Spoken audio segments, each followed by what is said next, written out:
I'm Ricardo Brooks. We're going to take you live to Gordon House now for the budget debate 2025-2026. The opposition spokesman on finance, Julian Robinson, is on his feet. At this time, will a member from St. Andrew Southeastern, opposition spokesman on finance, you may take the floor. Thank you very much, Mr. Speaker. And if I call you Madam Speaker, don't take offense. But I expected to see the Madam, not the Mr. Mr. Speaker, I stand to deliver the opposition's response to the 2025 estimates of expenditure. I am deeply grateful to the Almighty for the strength and health to do so. I remain steadfast in my faith that His grace will continue to guide me both through the challenges and the triumphs that lie ahead. Mr. Speaker, my commitment to serve in my country is rooted in my unwavering belief in the principles of the People's National Party.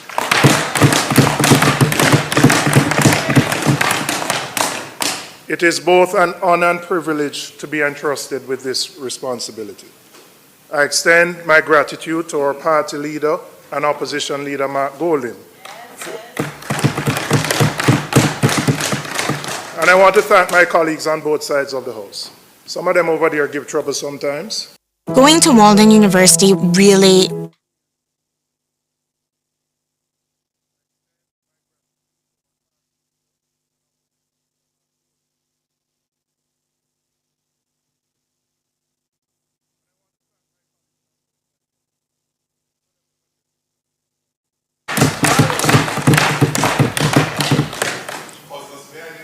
Yeah, man. A very special thanks, Mr. Speaker, to my constituents of Southeast St. Andrew who are well represented here today. And they have given me the privilege to serve and advocate on their behalf. I want to acknowledge the two councillors led by His Worship the Mayor of the KSMC, Andrew Swaby for the Vineyard Town Division, and Jesse James Clark from the Trafalgar Division. And Madam Speaker, Mr. Speaker, there in the gallery we have councillors, we have leadership from the KSMC, from my constituency, and I want to thank them for being here. We started a journey late last year, which led to our triumph in the local government election, and they are here to support me. I thank you for being here for me. Well, Mr. Speaker, I couldn't complete my acknowledgements without recognizing my long-standing constituency secretary. 50 years of service to the constituency of Southeast St. Andrew, Ivy Hill. And beside her, always beside her, Sonia Forbes. Preceded my involvement in politics, and you know, Mr. Speaker, when I was coming here, I didn't plan to say this, but I got an email from a constituency secretary, not represented on this side. And he said to Mr. Robinson, can you say something about pensions for constituency secretaries? He asked me to raise it. And, you know, it's something we have to consider. The public sees us, but they don't see the people who work behind the scenes to make us get here. And the reality,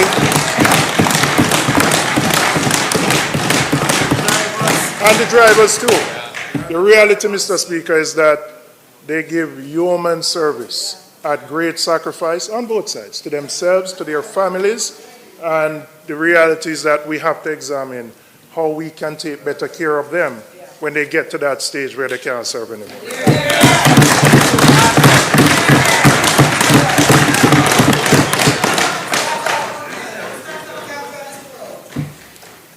So, Speaker, I have to acknowledge my wife, Mariam, for her love and patience and for being here.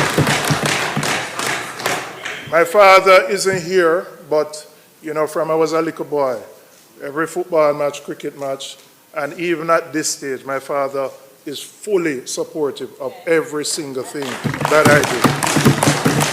My brother and sister were not here, but they're watching. I thank them. My aunts, particularly Heather, and everybody know Heather stay. Heather speaks her mind. That's the best way to put it. But she always has my back. And all my aunts and the rest of my family. And Madam Speaker, my two children, PJ and Amara.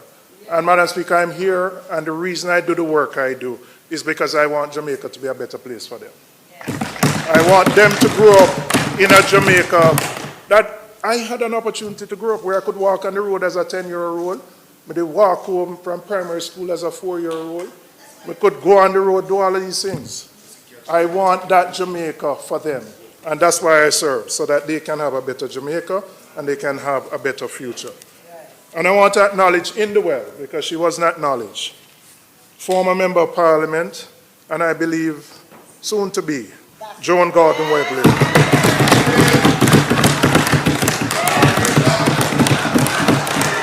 I know you would like to hear that. I know you would like to hear that.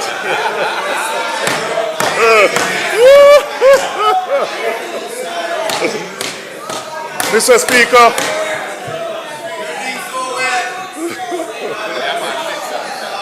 Mr. Speaker, this is my fifth and my final presentation as opposition spokesman.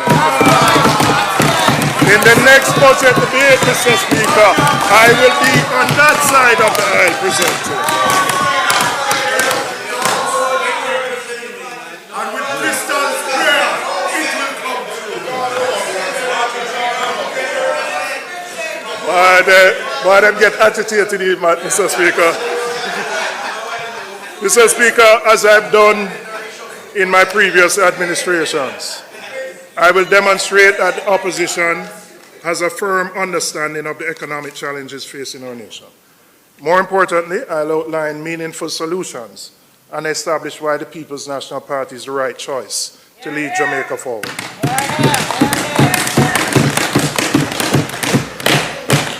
When the people step into the ballot box later this year, they should know that they're voting for progress, for solutions, and most importantly, a better economy for all Jamaicans.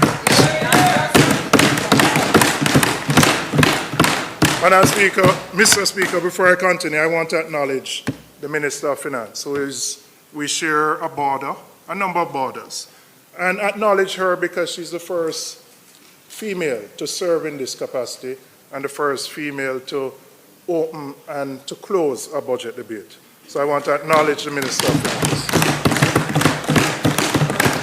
And I believe this is a testament to the advances that women continue to make in representational politics. Mr. Speaker, the context in which we are having this debate is one defined by the Holness administration's nearly decade-long tenure and the undeniable fact that 14 of the last 18 years, the Jamaica Labour Party has been in charge of the government. This is the government's 10th budget, the third Minister of Finance. They are in their second innings, and in the second innings, you come into the end of the game. And at the end of the game, we have to assess the scores. And Mr. Speaker, I intend to assess the scores today. Over the past 9 years, we have witnessed a continuation of policies that have done little to lift Jamaica out of the low wage, low tech, low productivity, and ultimately low growth economic model.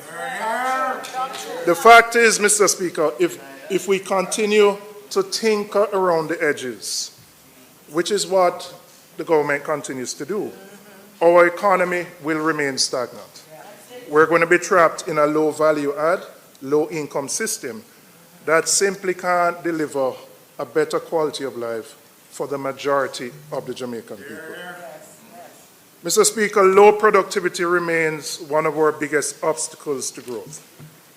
And without serious investment in skills training, innovation, modern infrastructure, we will never break from the cycle of mediocrity. Mr. Speaker, Tuesday's budget presentation from the minister was more of that approach that has left Jamaica stuck in low growth but high hardship. We heard no serious coordinated strategy to grow the economy. No aggressive push to improve productivity. Mr. Speaker, what we heard was more tinkering around the edges. Mr. Speaker, the government is out of ideas and out of time.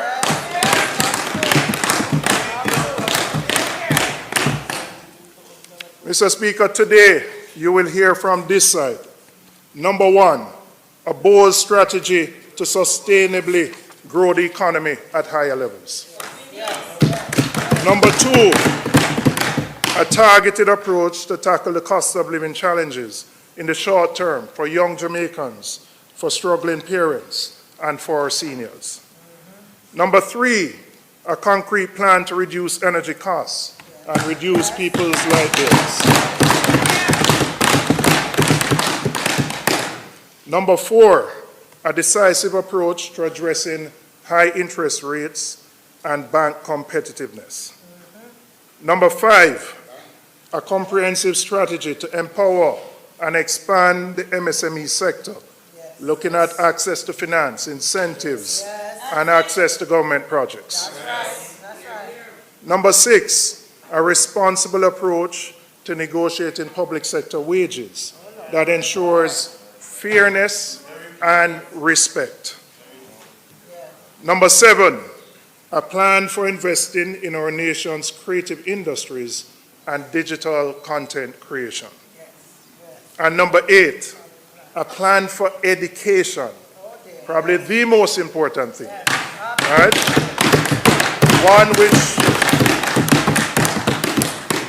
One which gives priority to access, equity, and quality to equip our people with the skills needed for a modern economy. Amen. Mr. Speaker, we're not here to tinker at the edges. We're here to lead with real solutions that put the Jamaican people first.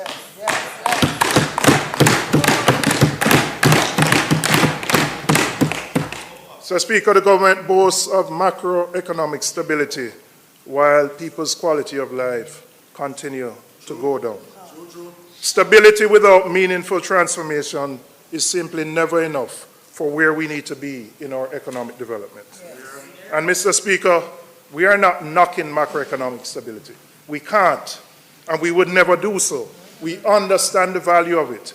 And in fact, it was the last PMP administration from 2012 to 2016 that laid the foundation for the macroeconomic stability and the foundation that we enjoy today. But let's be clear, macroeconomic stability is not an end in itself. It is a means to an end.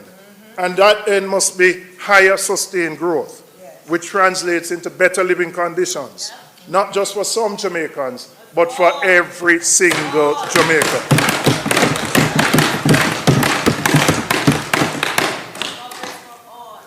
What we have seen with this government is an economy which remains structurally weak, with struggling industries and over-reliant on imports, with no real strategy for industrial expansion, export-driven growth, and the creation of high-value jobs. Mr. Speaker, if we continue with these short-term measures, the people may feel good only for today, but our long-term future will never be secured. It is time to secure our long-term future of higher growth, higher wages, and a better quality society for all Jamaicans.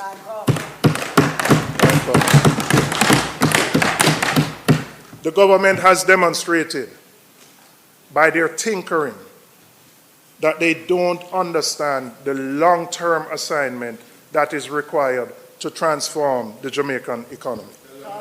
And I've said it before and I'll say it again. The economy needs a transformative vision and creative leadership. not just some piecemeal strategies. Mr. Speaker, before I go into my growth strategies, I want to clear up what I would consider some misconception about government borrowing. There's been this narrative that the government doesn't need to borrow money or has not borrowed money, that somehow the government is funding all its programs from tax revenues. But let me just set the record straight, Mr. Speaker. For the upcoming fiscal year, the government plans to borrow $158 billion to help finance the budget. Okay, let me hear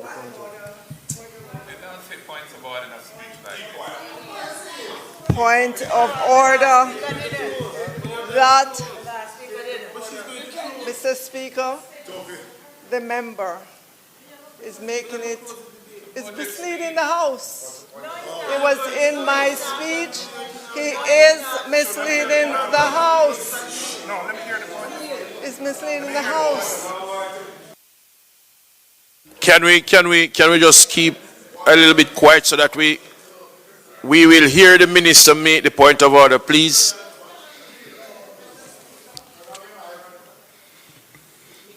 The member is misleading the House. He's standing up to say the government is pretending that they are not.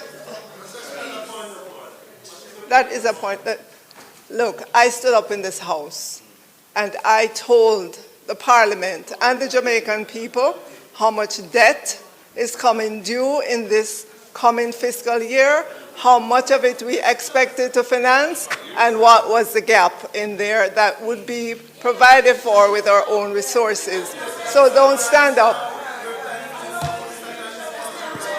So, Mr. Speaker, for him to be insinuating that, we didn't put forward that information is misleading the House.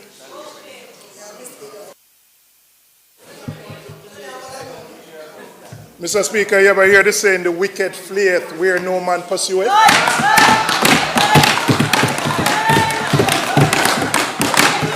Mr. Speaker, I made no reference to the Minister of Finance.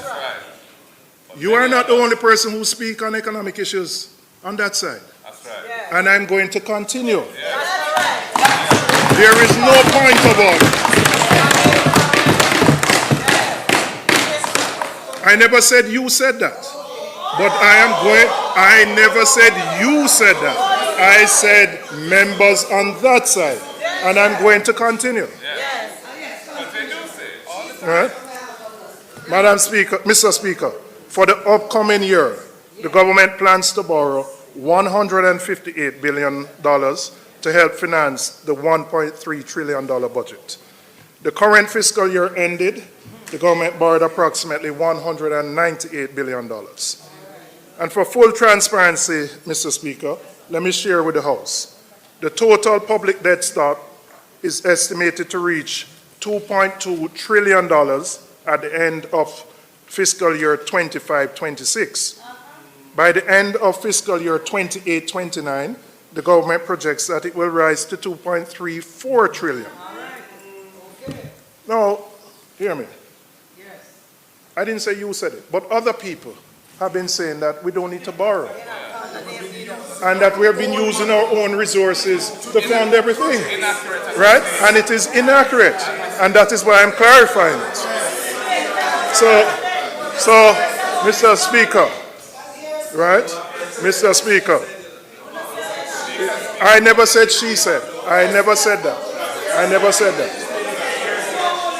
I never said that. Mr. Speaker, the government must be transparent in its dealing. Mr. Speaker, on Tuesday now, and I am addressing the minister now, right? The minister said that there are some people who have been riling up Jamaicans to demand that the NIR is being used to deal with, that they must use the NIR to deal with current issues. So, Minister, I want to know who said that. And like the Prime Minister, when he was asked about illicit enrichment, I asked far and wide on this side.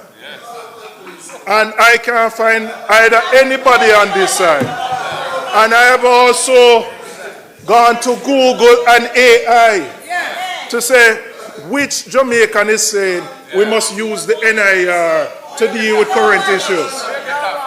So I am now asking you, Minister, please tell us who is the person who is asking to use the NIR to deal with current issues. Mr. Speaker, the minister created a straw man to knock it down. But Minister, straw man. But Minister,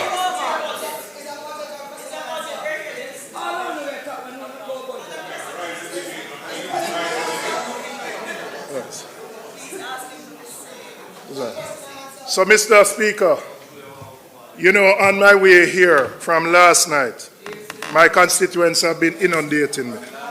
From last night to today, they have asked me to say to you, to ask you, Minister, from last night to today, they want to know where they can get the Pro Box that costs $2,000 per month. That if you put it aside, where they can buy that Pro Box. Because they say they want that Pro Box. That when you put aside $2,000 a month for 3 months, you can pay down on that Pro Box. So they've asked me to ask you because they are ready to buy that Pro Box. So I want to ask the minister, please tell me where that Pro Box is.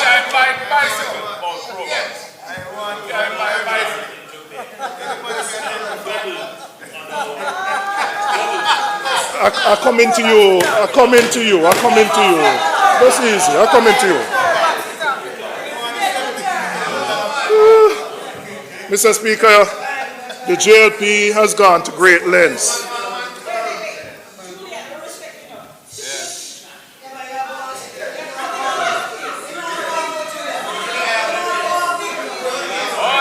Speaker, you can protect me, please. You can protect me. Please protect me.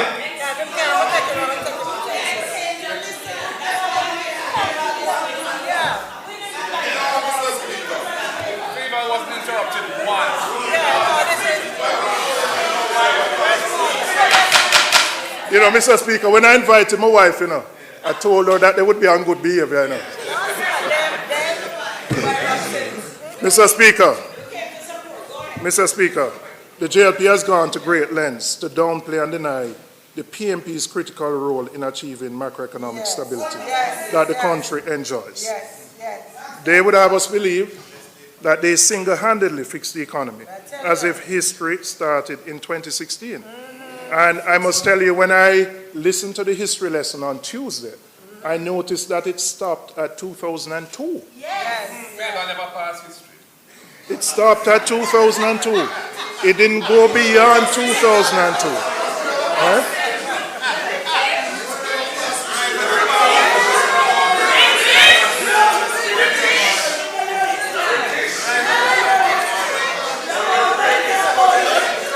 I ask you to protect me. I ask you to protect me. I ask you to protect me.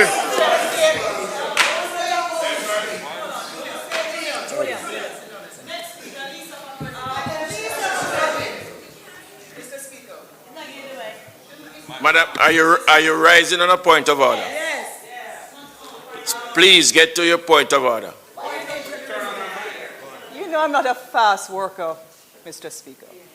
But what I'm saying is on Tuesday, the Madam Speaker set a protocol in this House where there would have been no interruptions from either side. And what you are not doing is implementing it. Therefore,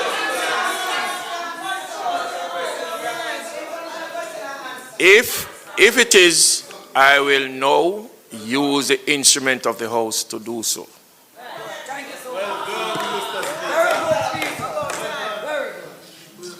Thank you, Mr. Speaker.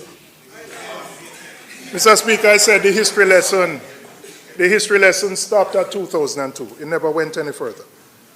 But it is my responsibility to remind this House and the country that the economic foundation that the country now enjoys was built by the People's National Party from 2012 to 2016. When we inherited our country's economic fundamentals were in a perilous state at the end of 2011 when the JLP left office. And Mr. Speaker, the PNP undertook the very difficult task of rebuilding our international credibility, of reestablishing relationships with donor agencies, and doing the heavy lifting to put the country back on the right track. So the macroeconomic fundamentals that are bearing fruit, now that returns on the structural and tax reforms which were implemented have led to higher revenues. And Mr. Speaker, it is because of those tax reforms that we implemented which led to efficiencies in tax collections, which have seen tax collection increase over a significant period of time, and higher revenues for the government. So, Mr. Speaker, they can't claim paternity for fixing the economy. And if they try to claim paternity, we would call it a jacket. We would call it a jacket. And if you did the DNA would say, enough for them picnic, a PMP picnic.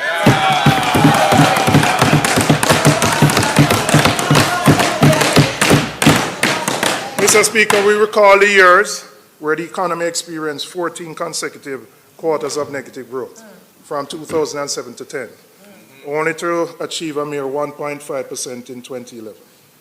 So I was just surprised that the history lesson didn't go that far on Tuesday. It conveniently stopped. Thank you. Shame. The economic situation from 2007 to 2011 could just be described as dire, notwithstanding the fact that we had a global financial crisis. We did. But notwithstanding that, and yes, the government implemented fiscal responsibility framework and they rolled out a JDX program, which the IMF had required us to do. But Mr. Speaker, even with those, it did not solve the problem. The JLP abandoned and effectively ended the 27-month standby agreement that the country had. And let me just explain. Abandoned, not just failed a test, didn't take a test, just abandoned. And don't take my word for it. Let me quote Trevor Alain, the then IMF mission chief to Jamaica, who captured the severity of this period in an interview. And I quote, the JLP-led government did it without consulting us. That's when I knew the program was in trouble. Mr. Speaker, as my friend Horace Daly would say, not even a WhatsApp or a text message they sent to the IMF. Abandoned the program. The collapse of the IMF program under the JLP's watch not only strained relations with the fund, but affected funding from other multilateral organizations. Following the IMF's decision, the World Bank, the IDB, and the EU withheld support. Mr. Speaker, the international financial community had turned its back on Jamaica. By 2012, late 2011, we were on the precipice of economic collapse. We didn't have access to the international financial markets. Public debt had soared to 134% of GDP. Our very survival as a nation was at stake. And I just want to share with you some statistics. The fiscal deficit at the end of 2011-12 was 6.2% of GDP. Wow. Inflation was at 7.3% by the end of 2011-12. And this is according to the government's fiscal policy paper. The Jamaican people, yearning for change, entrusted the responsibility of the country to the People's National Party. And in that period, we managed to negotiate a new IMF agreement with the support of our international allies, which provided a financial lifeline for Jamaica. But make no mistake, it was a painful negotiation. The IMF felt that we had to be taught a lesson because the level of trust had broke down. Dr. Peter Phillips, who could be considered the father of that fiscal transformation, in an article written in the Financial Times, said, "My first few weeks were spent in a dialogue of the deaf. There was a view that it would take a complete collapse to force Jamaica to change. My job was to convince the IMF that we were serious this time, but there was a big trust deficit. We were making no progress on our own in negotiating a deal with the IMF. The JLP had left a bitter taste in their mouth." The Financial Times published an article quoting an IMF insider, and this is what the IMF insider said. When there were meetings with the IMF staff team and the Jamaican delegation, he said, "Has Jamaica crashed yet?" That is where we were at the end of 2011. It was Portia Simpson Miller who used her international financial capital, political capital, to get our friends in the Black Caucus in Congress to lobby the IMF so that we could renegotiate an agreement.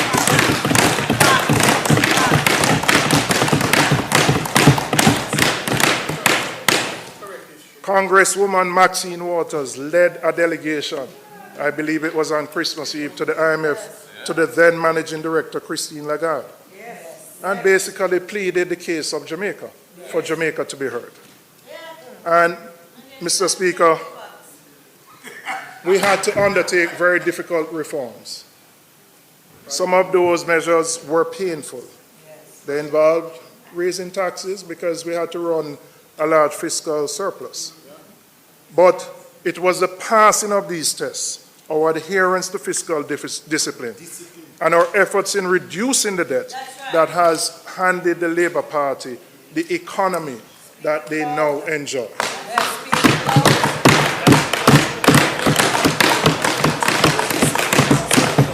So, Mr. Speaker, when I listened to the history lesson on Tuesday, I wondered why the history lesson didn't go all the way up there. So during our tenure, we undertook a challenge in debt restructuring and committed to maintaining a 7.5% primary budget surplus. By the time we left office, we had reduced public debt to 120% of GDP. We upheld an unparalleled level of fiscal discipline, tightened fiscal policies, and rolled out a comprehensive economic reform program.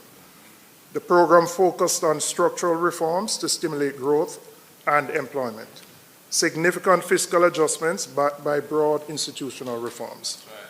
By 2015, the country, Jamaica, the government under the PMP, had raised $2 billion US in the international financial markets at low interest rates. A third of those funds were used to buy back outstanding debt, including a portion of the Petrocarib debt from Venezuela. And that transaction, that single transaction,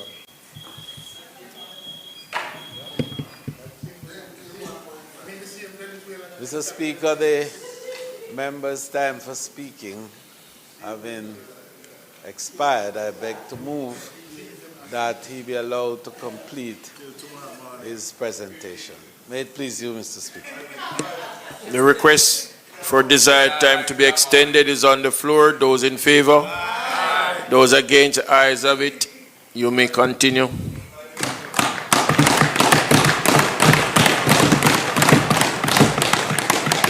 Let me repeat what I said.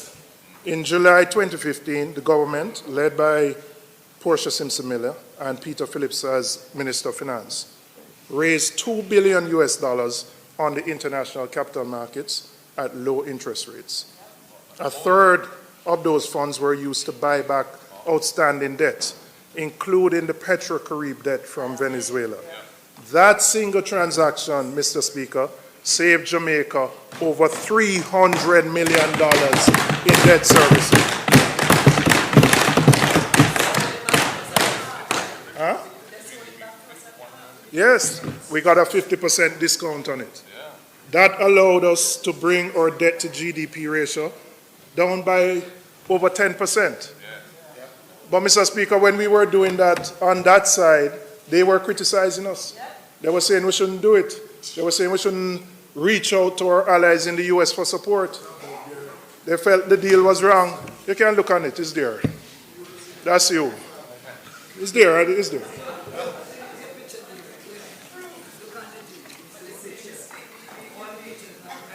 Mr. Speaker, we also enhanced fiscal rules to guarantee prudent fiscal management.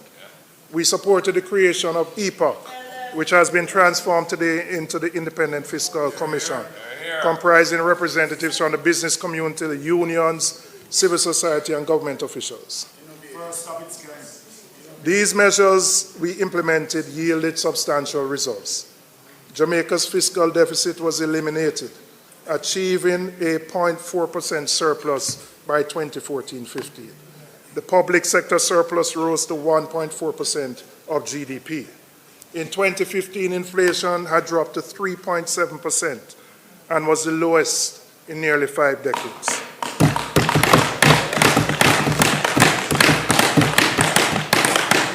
During that period, our economic progress did not go unnoticed.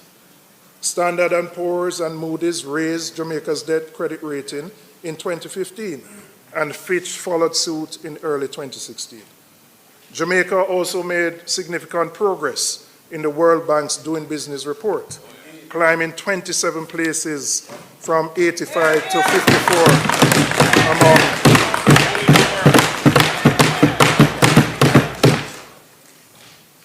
Mr. Speaker, the work done by the PMP administration did not go unnoticed. The IMF's then managing director, Christine Lagarde, and I quote what she said, "I want to pay tribute to Minister Phillips and his colleagues for what has been a clear change of course, making the hard choices and successfully completing 4 reviews." She described the program's success as astonishing, a testament to Jamaica's disciplined and transparent economic management. And you will remember that she chose to come to Jamaica. And in that picture is the most honorable Portia Simpson-Miller, Dr. Peter Phillips, and Horace Dyer.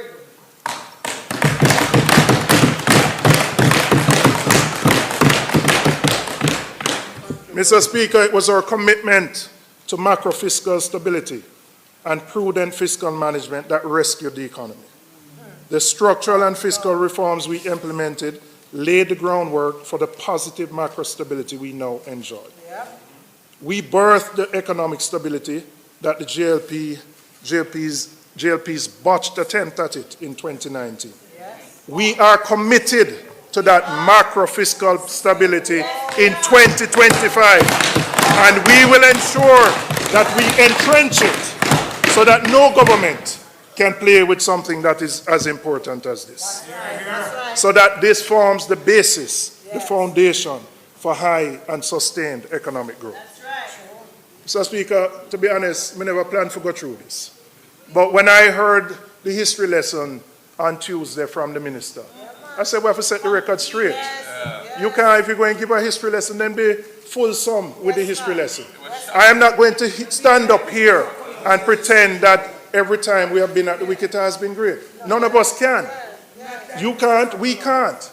But if we're going to give the history lesson, give it fully and completely. Not partially.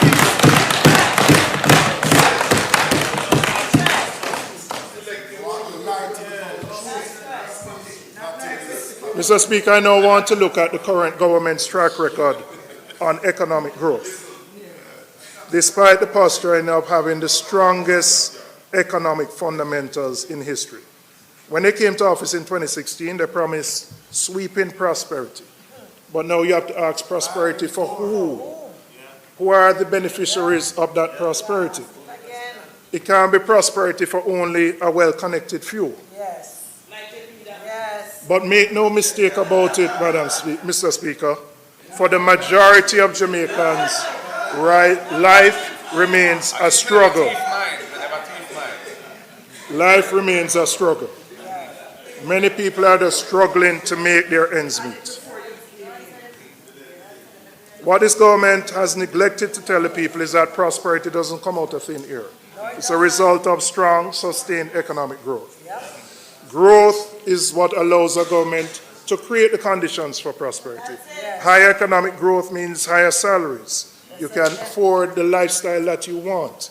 More revenues allows the government to invest in roads, hospitals, the healthcare system, so that we can improve the quality of life. Now, Mr. Speaker, the government likes to position their economic record on the basis that growth has only been interrupted by external conditions, namely COVID and the shocks of hurricanes. Right? Now, Madam Speaker, I'll ask you to look at the data from 2016 to 2019. This was a period where they promised 5%, the 5 in 4, the famous 5% growth in 4 years. And let's look at the data. It's not my data, it's starting data. In 2016, growth was 1.5%. In 2017, it was 0.7%. 0.7%. In 2018, 1.8%.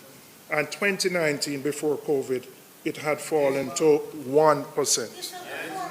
This is before COVID. So if you average the 4 years, you're talking about growth of about 1.2%, less than 2% growth. And they had actually promised 5 in 4 growth. Now let's look at what happened during the COVID pandemic. We had a very steep fall of about a 10% fall. And quite frankly, we had a very strong recovery. We had what I would consider a V-shaped recovery. So we fell by 10% in 2020, strong recovery in 2021, strong recovery in 2022, and 2023. But what we saw, Mr. Speaker, is that having recovered from the steep fall, we have now gone back to the low growth that we have had. So the projection for 2024 is that we're going to have negative growth of just under 1%, 0.9 of 1%. But, Mr. Speaker, it's important for us to look at the growth data leading up to Hurricane Beryl.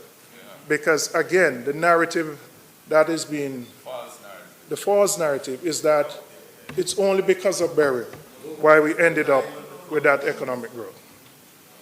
So let's look at the quarters leading up to, let's look at the quarters leading up.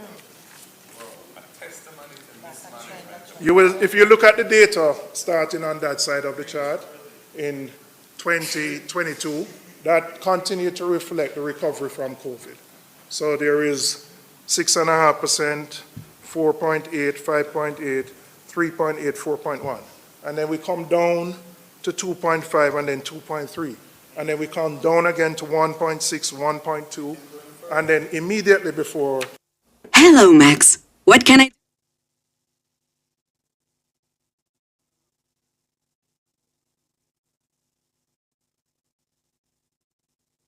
Deceleration of growth leading up to COVID. Leading up to Beryl, sorry. So we're not talking about any external factors here up to this point. There was no shock. We're just seeing a steady deceleration of growth, Mr. Speaker. So it is important to note that Jamaica was one of among the very few Caribbean countries that, even though affected by Beryl, that did not register positive growth after Beryl. That is interesting. And so Beryl can't just be the sole explanation for why our growth rates have remained so anemic. When other countries within the region who were also affected have been able to respond and grow. The government has had 9 years in office with record high tax revenues, macro fiscal stability, but yet still they have failed to make the necessary meaningful investments to create a new economic model to spur growth. And where has that left us? We have had 2 consecutive quarters of negative economic growth in the last half of 2024. The accepted international definition of a recession. Now, Mr. Speaker, I'm not going to take the Parliament's time debating whether it's a recession or not. Because you know why, Mr. Speaker? The reality is that they're not in touch with reality. It is reality.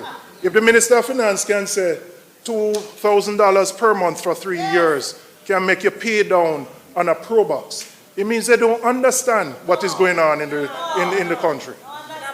They don't understand. So I'm not going to debate this. Right? Internationally, it is known that 2 quarters lead to a recession. But there are different types of recessions. Your economic fundamentals can be strong and you have a recession. You can have a V-shaped recession, which is what the fall in COVID was, a V-shape. Quick fall, quick recovery. You have a U where you fall, take a little longer, and then you recover. You have a L where there are some countries in Europe fall and them still a struggle. But it doesn't mean that because you have good fundamentals, you can't be in a recession. And on my definition, and on me make it up. But I'm not going to tell you in the Parliament here, because the reality, Mr. Speaker, is that the people are feeling it themselves. The people understand what their daily reality is. So whether you want to call it that or not, they are living that experience, Mr. Speaker.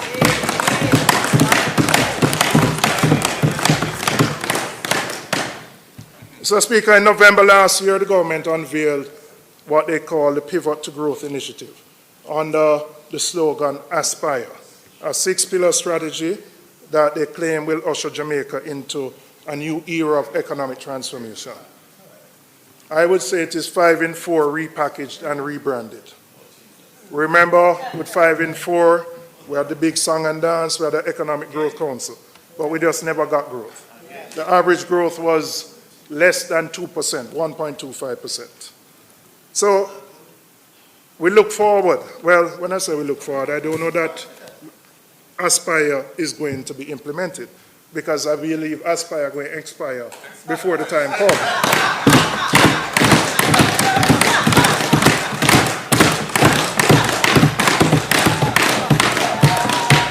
And really, the only pivot that's going to happen, Mr. Speaker, and that pivot will take place at any time when the member from West Central, St. Andrew, flies the gate. The only pivot that will take place is that we will pivot from here and we will go over there.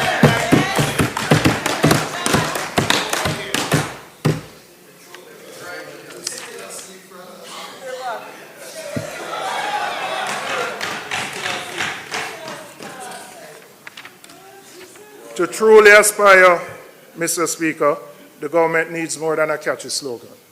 Governance must be at the forefront, led by someone with credibility, vision, competence, and I will add integrity as well. A real economic growth pole must be established. Macroeconomic stability by itself is not a growth strategy. The services industry must be prioritized with a focus on logistics, technology, and a reimagined tourism sector and global trade. And I will speak more about that. Mr. Speaker, the government last year entered into the capital markets with a securitization deal, selling revenues from the Norman Manley International Airport concession for the next 12 years, all the way up to 2036. It was sold as a sophisticated transaction, creativity at its best. But really what it was, Mr. Speaker, we were taking 12 years of future revenues to deal with current consumption. And the reason we were there is that because of the sluggish growth, because the economy hasn't grown, because the tax revenues have not kept up pace with spending, we have had to find other ways of funding the budget. It's no different now from selling the Trans-Jamaica Highway shares, the $9 billion that will be realized from that to fund the current budget. And Mr. Speaker, you don't need to be an economist to know it is never a good thing to sell assets that provide future revenues to fund current consumption. Because what will happen next year, we will have no revenues from Norman Manley for the next 12 years. Right?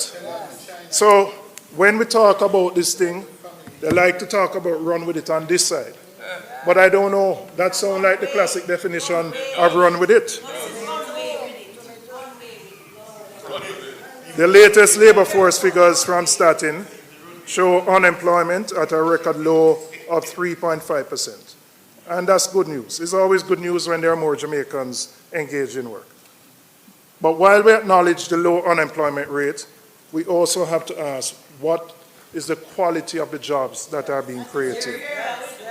A closer look at the labor market reveals a troubling reality. Many Jamaicans are working in contract-based, precarious jobs with little or no security. They earn unstable incomes and they lack basic employment benefits such as paid sick leave, vacation leave, and maternity leave. Only a small percentage of them can expect a pension. Madam Speaker, Mr. Speaker, the issue of the quality of work and contract work will be dealt with more fulsomely by the opposition leader when he speaks on Tuesday. But we are committed as a party to ensuring that there's equity and justice for those in the workforce.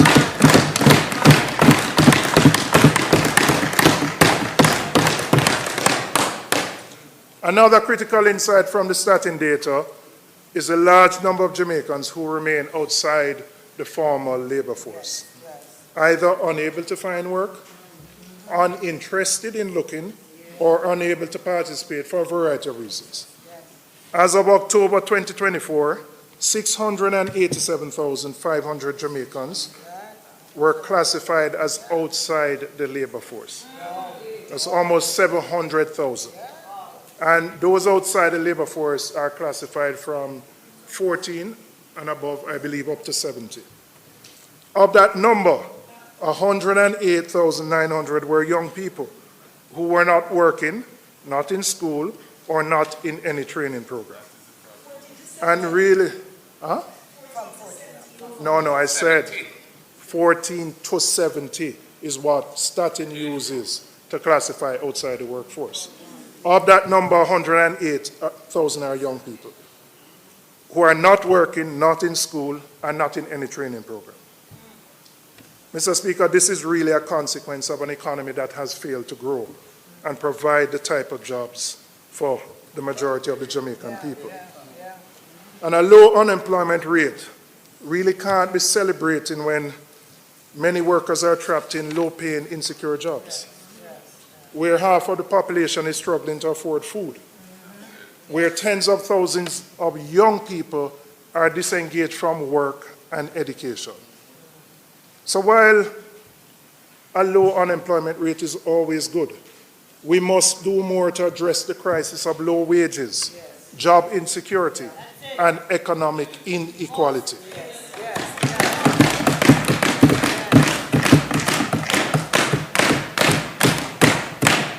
On this side, Mr. Speaker, we believe in an economy that works for the many, not just the few.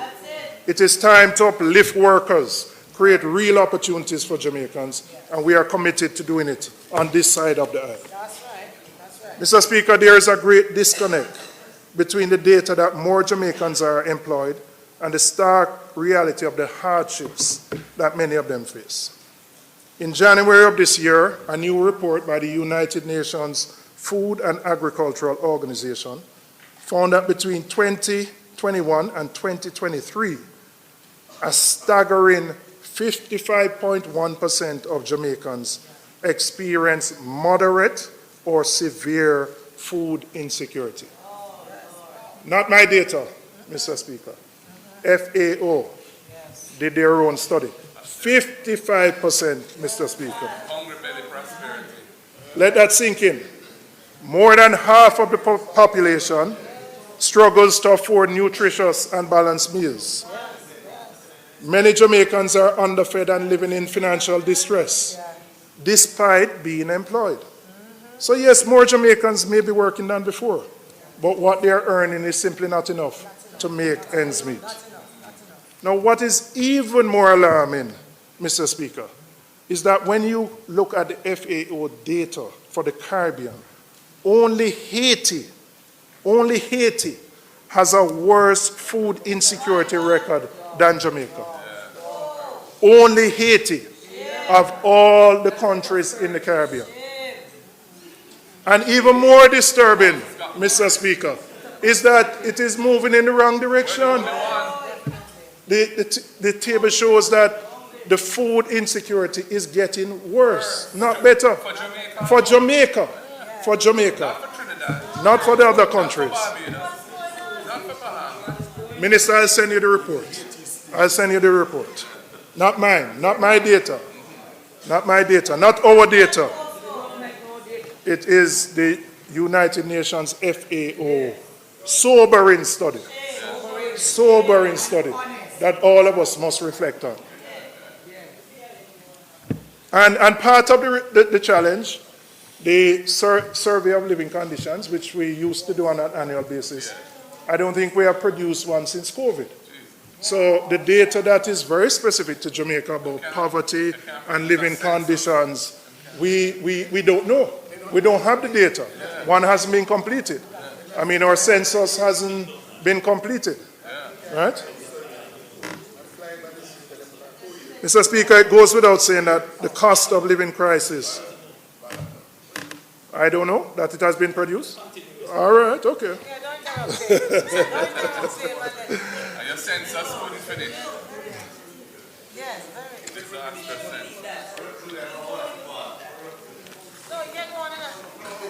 the cost of living crisis is one of the greatest challenges facing Jamaica today. The harsh reality is that the average Jamaican, what the average Jamaican can afford today is less than what they could in 2016. And notwithstanding the challenges in the global economy, it is a fact that the failure to grow the economy has put us in a position where many Jamaicans are simply struggling and living hand to mouth. It's not just food and household goods that have become more difficult to afford. Electricity bills, water bills, all of them have become more difficult. The People's National Party plans to address the cost of living crisis in a three-tiered approach, tackling the issue in the short, medium, and long term to provide immediate relief, ensure economic reform, and drive sustainable growth.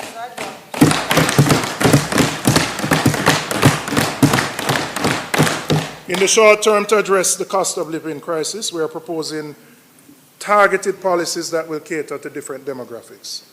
One, the young people. Secondly, parents with children. And then the elderly.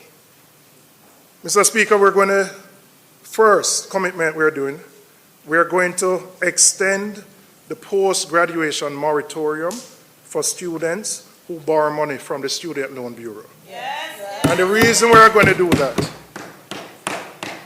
many of those who graduate need more time to settle themselves in the workforce. Yes. Giving them an additional 6 months will allow them that time to get the kind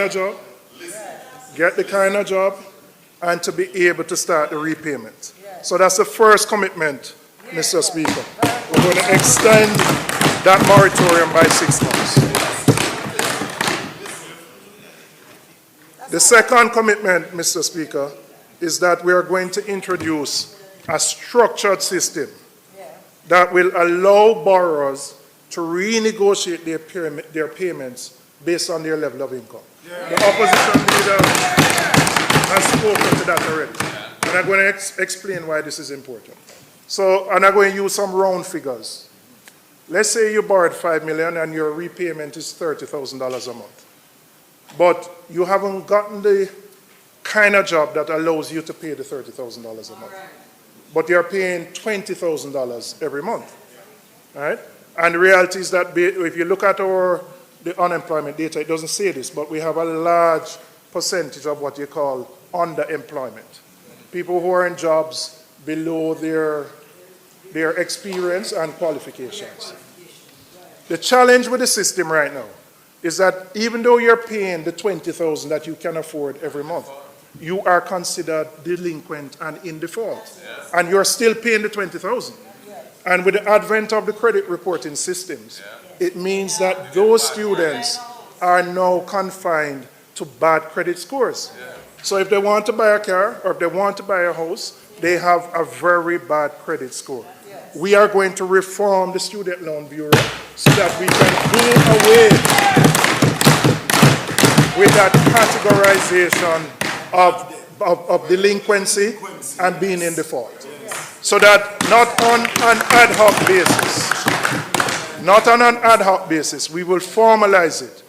You have to show your pay slip. You can't just come in and say, I can't pay the $30,000. You have to demonstrate what your income levels are. And once you maintain that and you're paying, whether it's 20, you won't be considered in default, so that your credit score won't be affected and it won't impact your ability to deal with.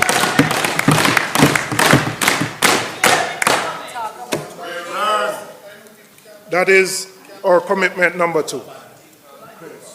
One of the biggest financial burdens on struggling families is the daily cost of sending their children to school. Not just the bus fare, but the lunch money. Many parents simply can't afford it. And for too many children, this means inconsistent attendance or children going to school hungry. And when they go to school hungry, they can't focus. They can't learn. And ultimately, they're unable to achieve their full potential. Mr. Speaker, we are going to implement the EASE program. EASE means ensuring adequate sustenance for education. Ensuring adequate sustenance for education. The opposition leader 2 budgets ago said we needed to ease the pressure. We are going to ease the pressure on the needy students. Our third commitment is that the EASE program, our third commitment is that the EASE program will guarantee that every needy student from primary to secondary school receives 1 nutritious meal per day at school, with a long-term plan to expand that to include breakfast. This is a solution that will put money back in the pockets of the parents who are already struggling. Now, I expected what I heard. I heard that. That's the point. We know that there are students on path who get the benefit. But every MP in here knows that there are thousands of others who are not on path who don't get any benefit. Outside of path, who don't get the benefit. We are saying, Mr. Speaker, that once you are in need, for those on the PATH program, but even for those who are not on the PATH program, we'll guarantee you 1 nutritious meal per day.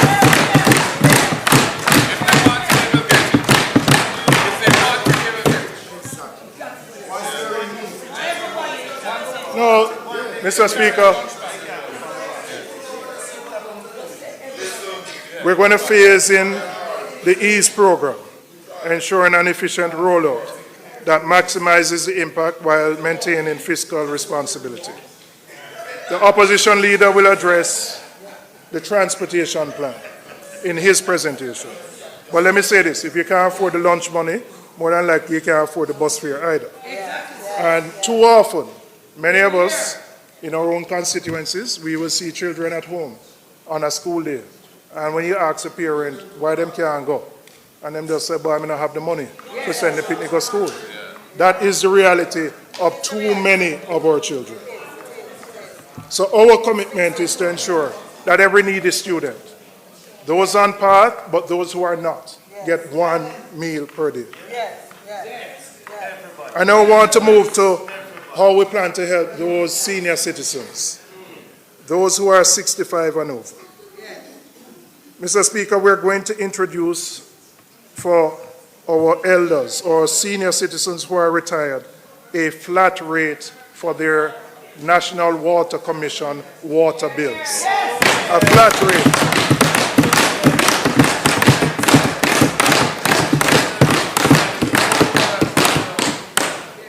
So every Jamaican 65 or over will benefit from a capped flat rate that will help to ease the financial burden.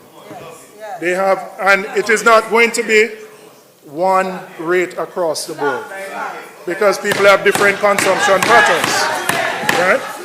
And so you work out, and we will work out what that rate is.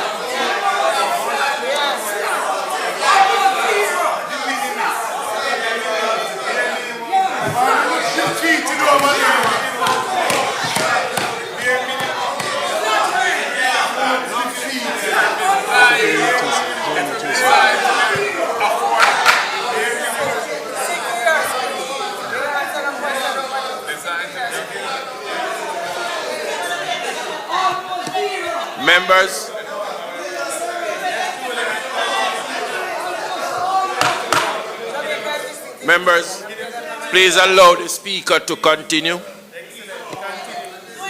Mr. Speaker.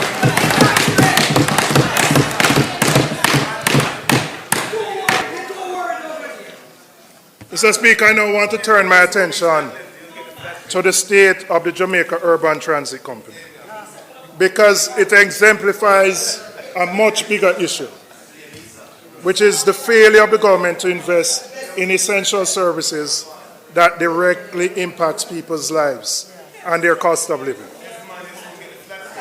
Public transportation is a necessity for thousands of Jamaicans. It determines whether children get to school on time, whether workers arrive at their jobs without stress, whether families have a few extra dollars in their pocket at the end of the day. Yet JUTC has been systematically run down by this administration.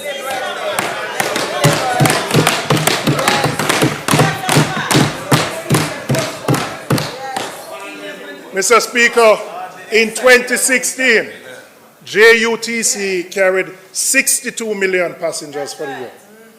At the end of 2024, according to their data in the public bodies book, JUTC will carry $18.8 million. 18.8 million passengers.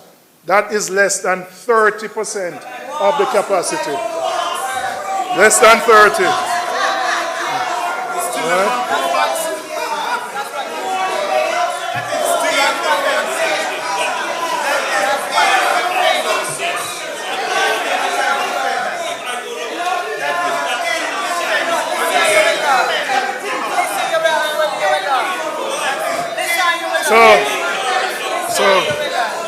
So, Mr. Speaker. Don't fool yourself with that. Don't fool yourself with that. People over purpose instead of followers. Don't fool yourself with that. Don't fool yourself.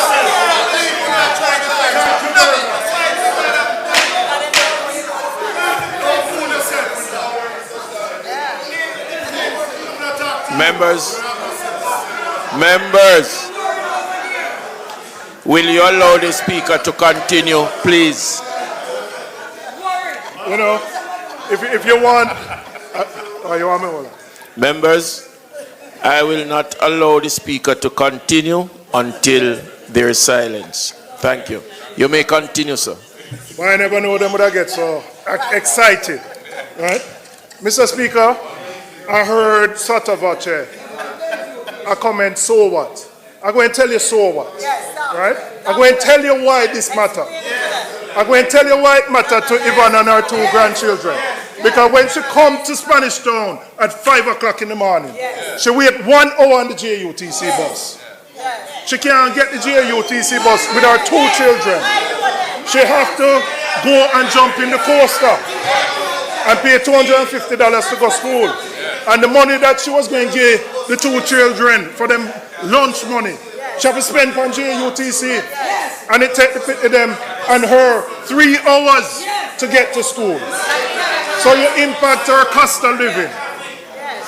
You impact productivity in the country. And you impact the quality of life. So you can't say so what? You can't say so what? And you know why you can't say so what? Because the people who use JUTC are the most marginalized in our society from the lowest socioeconomic groupings. So when you allow JUTC to run down like that, when you allow it to run down like that, right, where you're operating at 30% of the capacity, but with 30% of the capacity. So when you ordered the 100 buses last year, it's about 10 press release, Missy. Missy press release when it ordered, Missy press release when it come, Missy press release 5 days before it come, big song and dance. It has taken 8 years to add 100 buses, and you have another 100 buses, and you're operating at 30% of the capacity. But you know what is worse? The wage bill still running at the same rate as if you're at 100%. The spare parts bill running at the same more. The fuel bill is running at the same it has been.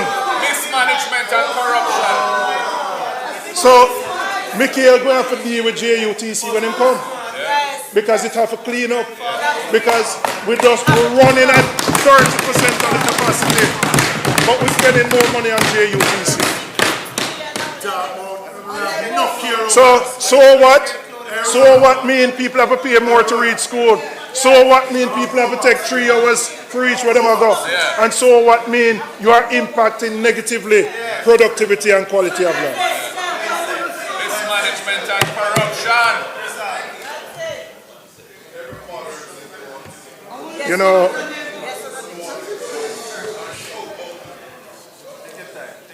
know, Mr. Speaker, when I was here on Tuesday, and I was listening to the Minister of Finance's presentation, and every sector has to lobby for what they want.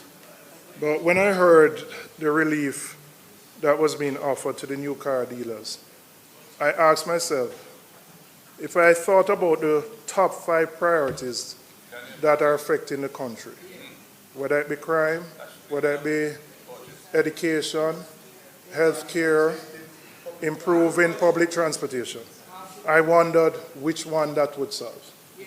I wondered which one that would solve.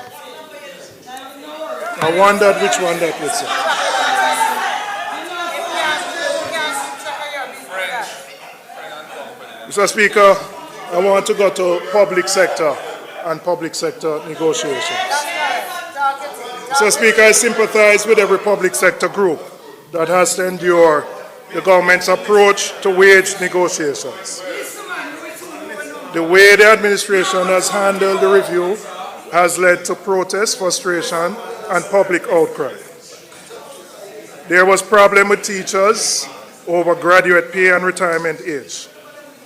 We have seen groups of doctors, junior doctors, consultants who have had to take industrial action in recent time in defense of the items they have agreed on.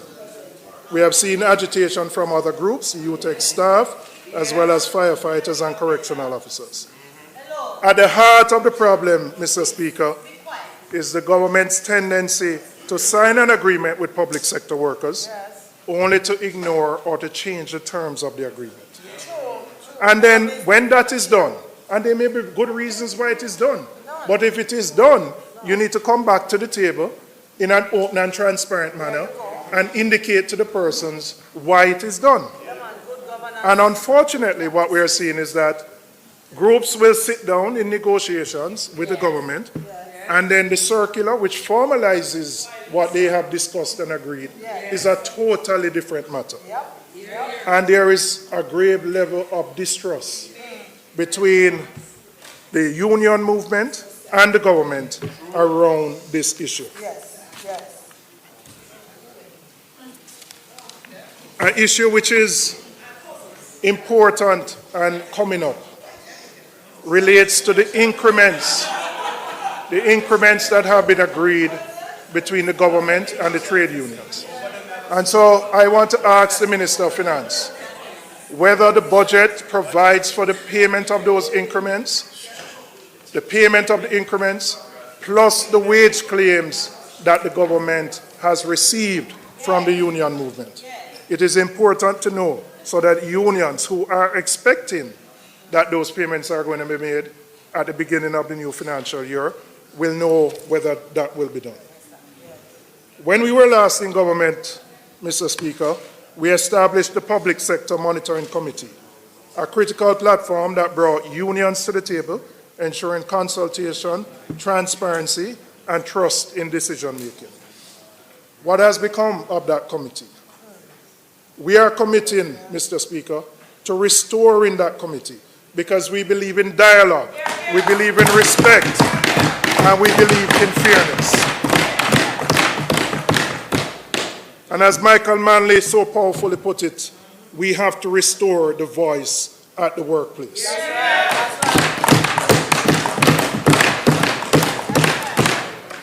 Our public sector workers are far too important to be sidelined, to be left outside, or to be forced to disrupt services just to have their concerns heard. We can do better for them, and we will do better for them, Mr. Speaker.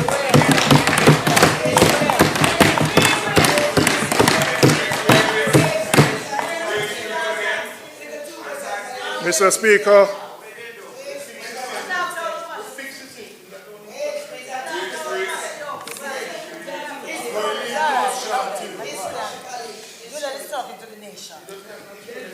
you know, the problem is many of those talking have to talk because they might not be here much longer.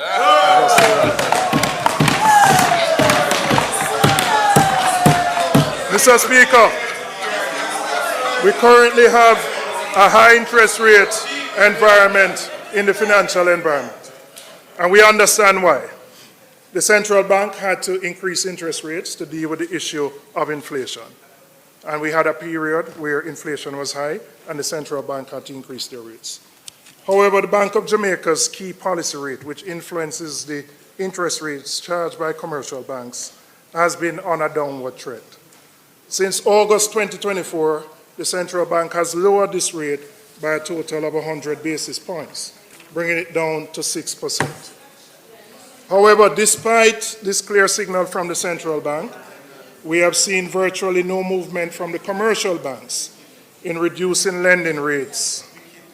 This highlights a very serious problem with the monetary transmission mechanism.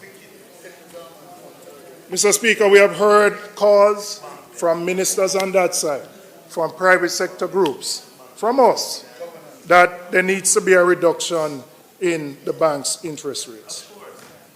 But, Mr. Speaker, we have a three-pronged strategy to deal with this. And at the core of this approach is to improve competition in the banking sector. Okay?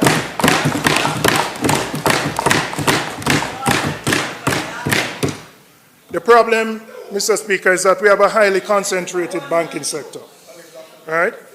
And the reason that interest rates are not moving down is because the sector lacks real effective competition. And I know the central bank is working on measures to deal with it. They are going to implement what they call the eKYC system, which will allow people to move and establish bank accounts easier. But that is not enough, and that's not going to be sufficient. The one leverage that the government has, the ministries, agencies, and departments of the government hold about 10% of the total deposits in the entire banking sector.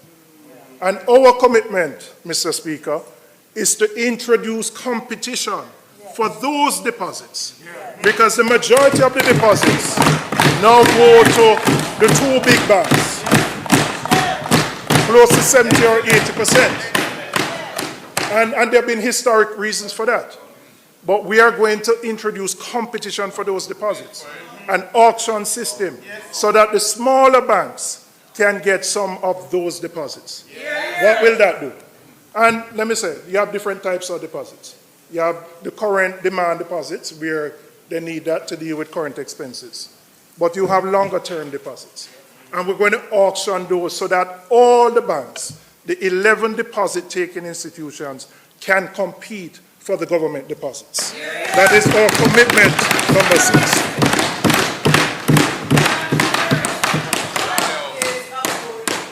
I'll tell you what this will do. It will increase competition because smaller banks will have access to more low-cost funds, allowing them to expand their lending activities and compete more aggressively. I'll tell you, I spoke to the head of one 2 weeks ago, and he said if he had access to more of those deposits, he could bring down his lending rates. He could bring down his mortgage rates. And so you wonder why I'm talking about this? If we're going to drive economic growth, we have to deal with one of the biggest hindrances, which is the cost of capital and access to capital. And so the reality is, government as the largest player in the market has some leverage. So use that leverage to improve competition in the market so that we can bring rates down. And if you have more competition for deposits, the banks will have a greater incentive to pass on lower rates to borrowers, ensuring that the cuts from the central bank actually benefit the people. Now, Mr. Speaker, we're not going to stop there. We have to go further. When the asset tax was introduced, it was introduced when we were on that side, during the 2012 to 2016 period. And it was introduced because as part of the IMF stipulations, we had to run a high primary surplus of 7.5%. And so the asset tax was introduced.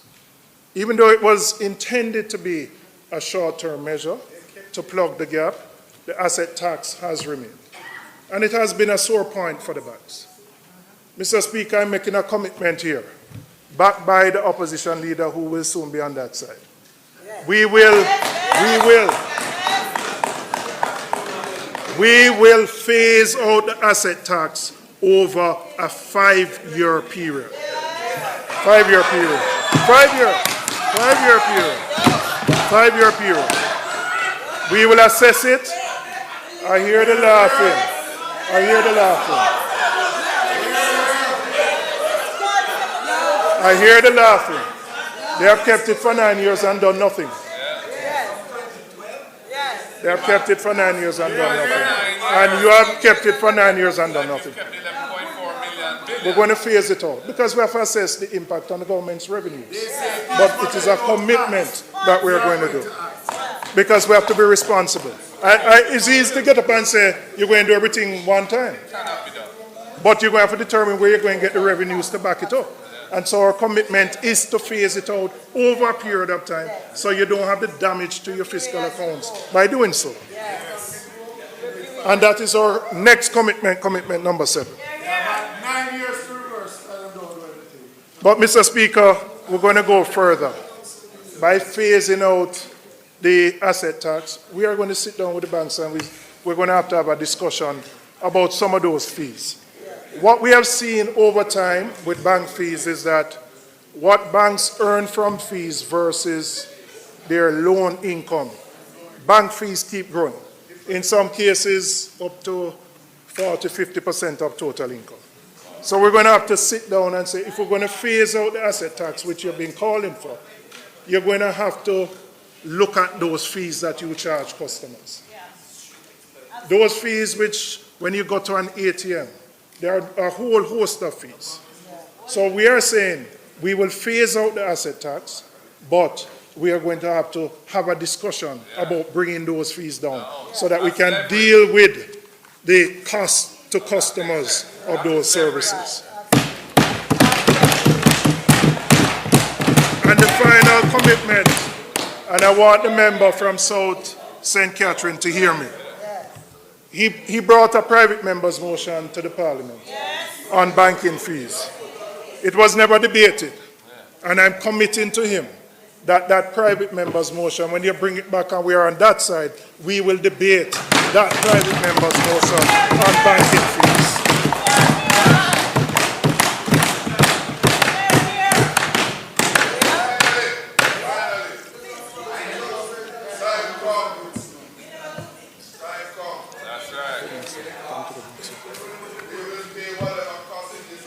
Mr. Speaker,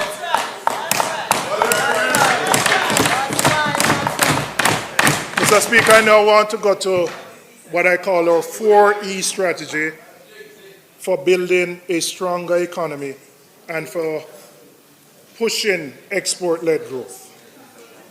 And, Mr. Speaker, the reality is that while our debt to GDP ratio continues to move in the right direction, that by itself is not going to be enough to generate the economic growth and to lift the living standards that all Jamaicans need.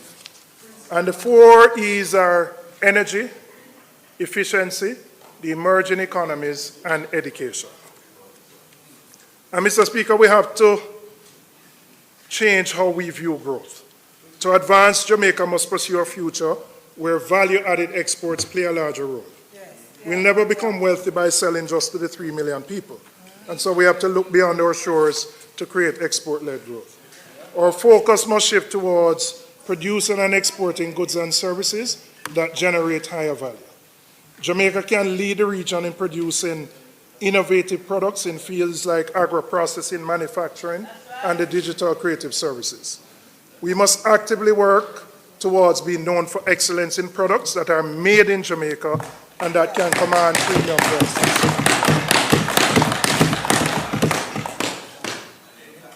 Achieving this vision, though, requires a more strategic role for the state in coordinating and facilitating the productive processes through agile policy making and strategic investments in growth-inducing sectors. The government has a critical role to play in accelerating this transformation. The state must not simply be a bystander, but an active partner investing strategically in these high value-added industries.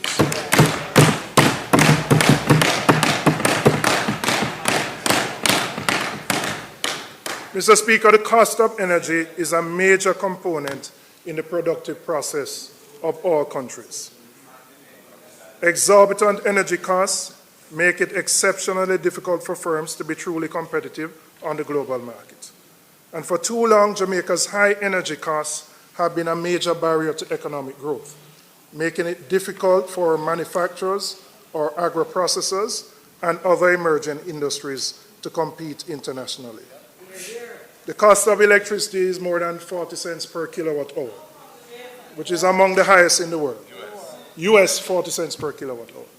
When you left it, member for East Kingston and Port Royal, it was about 26 cents per kilowatt hour. We cannot accept that this status quo, where high electricity costs drain businesses, stifle innovation, and make Jamaican products and services uncompetitive in the global market. We need lower energy costs to allow businesses to expand, to create higher paying jobs, and to produce goods that can stand on the world stage. I'm going to outline how we plan to democratize electricity in Jamaica so it is more affordable. Now, before I start, I have to make a point. You know, there are times when we examine the impact of corruption, we tend to look at it based on monies that have been missed. We look on the cronyism, we look on the nepotism. But there are few times that we really examine the impact of corruption on institutions, on ministries, agencies, and departments, and their ability to fulfill their mandate. I know a lot about energy because I served with a member from East Kingston and Port Royal in the Ministry of Science, Energy, and Mining, Science, Technology, Energy, and Mining, from 2012 to 2016. And, Mr. Speaker, what we have seen, it has taken this government 8 years to issue a request for proposal to add renewable energy to the grid. And it's not an accident. I'll tell you why. You have had 4 ministers of energy, right, over that period. You have closed down PCJ, NESAL, REP. We have lost critical human resource in those ministries, agencies, and departments. which has directly impacted our ability to bring energy costs down. Yeah. That is why we can't get growth. It's not an accident. The last build-out of renewable energy took place in 2016 based on the RFPs that were done in 2013. And it has taken 8 years to issue these RFPs. We are a country that depends on heavy fuel oil. And the only way we can bring our energy costs down is to diversify. But because of the activities that happen at that ministry, it has stalled our move to renewable energies and to driving down energy costs. So I'm going to say what we plan to do. And the opposition leader and the member from East Kingston and Port Royal will speak more about it. But we're going to expand affordable, accessible, and implement more renewable energy. What do I mean by that? And I'm going to give specific examples. The JPS bill is coming up for renewal. One aspect of that relates to net billing. License, for renewal. One aspect relates to net billing. Net billing is where you generate your own electricity and you sell back to the grid. The advantage of net billing is that it reduces the cost because you don't have to buy the batteries to store, which are a big part of the cost. But the reality is that the net billing rate, as it is right now, does not provide an incentive for persons to invest in renewable energy. So the first thing we're going to do, we have to adjust that rate so it is more attractive, so that people who want to invest in solar and wind or whatever they want to do can do so and sell to the grid. Because right now, there is no incentive to do it under the current Electricity Act. We're going to look at power wheeling, which was under contemplation in our time. And what power wheeling does, it allows you, if you have multiple locations, to generate electricity in one and to provide electricity to the other. So it works for businesses that have branches or a number of distribution outlets. We're going to look at implementing microgrids in communities so that we can solve because we have an energy poverty issue in Jamaica. We have an energy poverty issue. So that's commitment number 10. Commitment number 11 is to implement a transparent pricing mechanism. So what happens right now, we know that we have multiple generators, not just JPS. You have Wigton Wind Farm, the private power companies. They sell to JPS at a particular price, generally much lower than what JPS ends up selling to us at. But there's no transparent mechanism in terms of the price that you ultimately get. Because they could be buying at 18 cents per kilowatt hour. And when it comes into their system, yes, they have to add transmission, distribution, and then there are losses, some technical and some non-technical. But we're going to implement a transparent mechanism. So you know that if it comes in at 18, you would know that you're getting it at 25, as an example. That is how we're going to deal with that. We're going to allow larger consumers, particularly those in special economic zones, to be able to generate and supply within those zones. And the reason we have to do it, we cannot attract the kinds of businesses, the kinds of build those industries, logistics-centered businesses, with the cost of energy as it is right now. Right? We're going to support vulnerable customers, and we'll have special considerations for those who are the elderly and those who have special needs.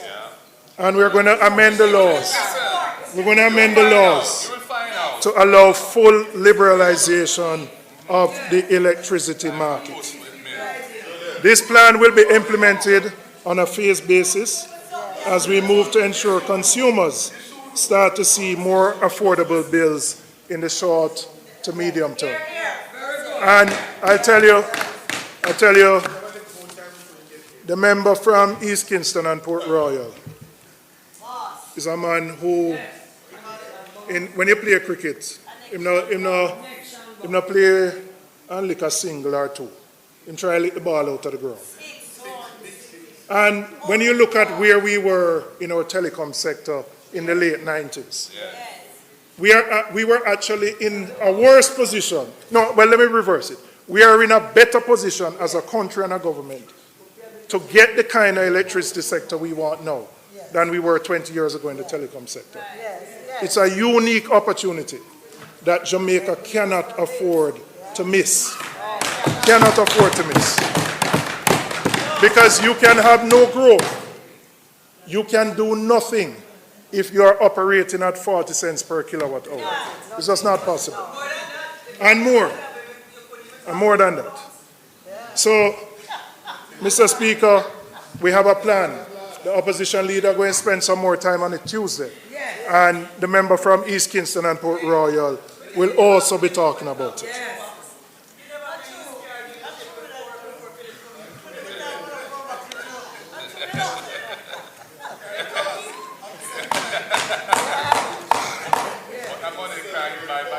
Mr. Speaker, on Tuesday, the Minister of Finance spent some time outlining an electricity theft program.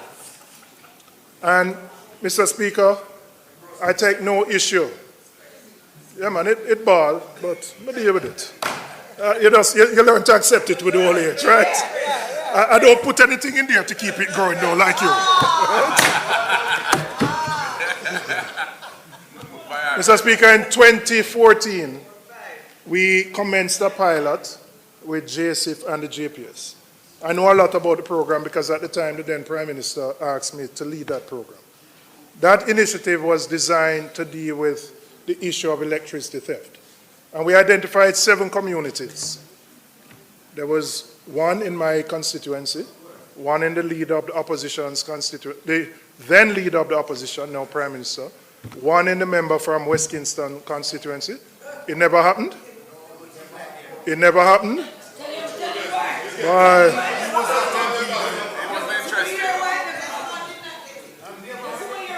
Desmond, I'm going to share with you. Your memory might be failing you, but I'm going to share with you. I'm going to share with you. I'm going to share with you. Me and your friend, but I'm going to share with you what you said. Because I have an article which quote you where you said it was a great program.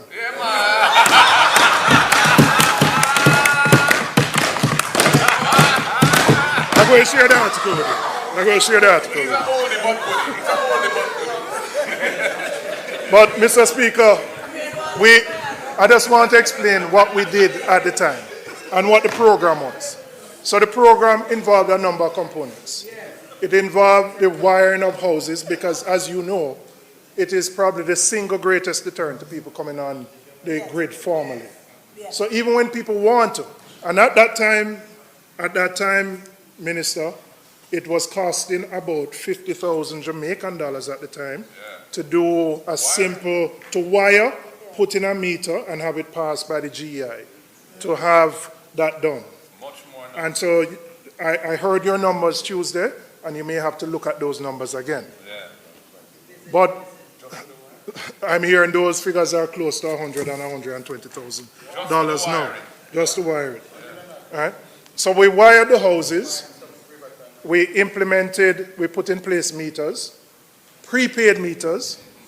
There was not just a technical part, but there had to be a social part because the reality is you had to bring people with you. Yeah. People who had not been paying electricity bills to convince them that this is a better thing to do. Yeah. For many reasons. I mean, many of us as MPs have fires in our constituency, and many of them arise from the fact that you have electrical issues where you have those rubs. And some people were just tired of having to run up and down if JPS came into the community. So we started that. We piloted it in 7 communities. And it had success. And so, Minister, I have no issue with what you're proposing to do.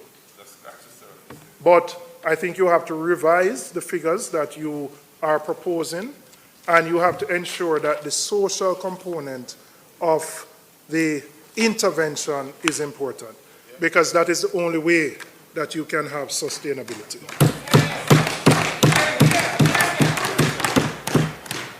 I want to turn now to the issue of efficiency. The next pillar of our strategy is efficiency in business expansion, commerce, and government. Mr. Speaker, if Jamaica is to achieve export-led growth, we must ensure that our businesses, in particular our micro, small, and medium enterprises, are operating efficiently. MSMEs are the backbone of the economy, accounting for over 60% of employment and generating $44 billion in revenues. Despite their importance, these businesses continue to struggle due to structural barriers that limit their ability to grow, innovate, and compete. This is why efficiency is a key pillar of our 4E strategy. To increase exports, our business must be agile, productive, and able to compete with international players.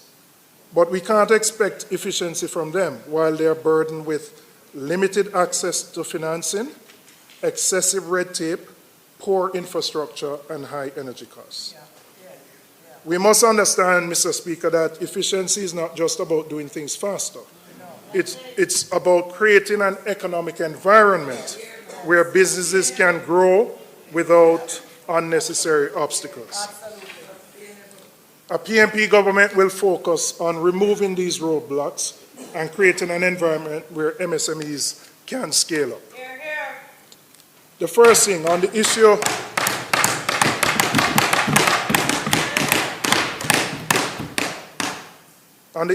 of access to finance. Only 17% of MSMEs can access credit from banks, while 53% rely on personal savings to fund their operation. This lack of financing severely limits their ability to expand, to invest in new technology, or hire skilled employees. What will we do? The PNP will reform the loan structure at the DBJ to make DBJ loans more attractive to MSMEs.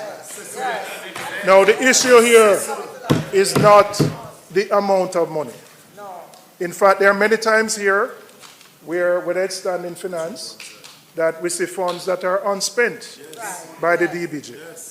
So the issue is not that providing more money is the answer. It is how do you make it easier for them to access it. So the current fee structure of the DBJ acts as a major disincentive, preventing small businesses from securing the funding they need. Additionally, the DBJ facility currently excludes micro-enterprises, those that earn $15 million or less in annual revenues, further limiting access to much-needed financing. So, Mr. Speaker, we have listened to the MSME sector, and we have heard what they have said. They have indicated that if they are taking out a $10 million loan, when the fees that the bank charges are total, they are sometimes at $500,000, $600,000 or more. Monies that they have to find up front to access that $10 million loan. Now, the reality is that if they could find the money, they wouldn't need the loan. Now, what are we going to do? We are going to backload those fees into the loan so that they won't have to find the money up front and that they can extend their payment term. It doesn't happen right now.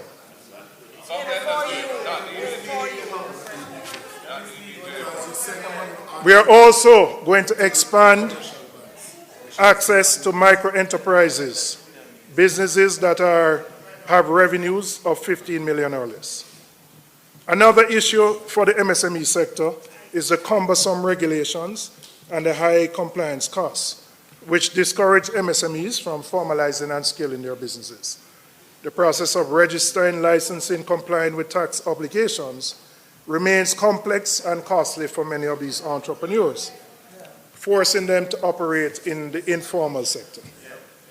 Our commitment, Mr. Speaker, is that we are going to waive corporate income tax for 3 years for new MSMEs. We are saying to these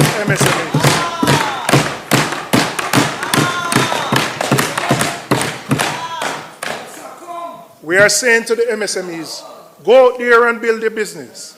Sell your services, sell your products. We want you to come in the formal sector. We don't want you to stay outside. And the reason we don't want you to stay outside is If you stay outside, you won't have access to funding.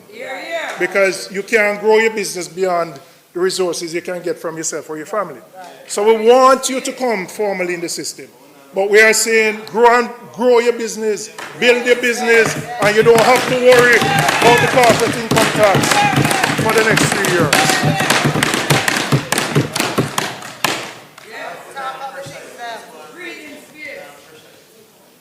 The MSMEs form the backbone of our society, and they need the support so that they can grow.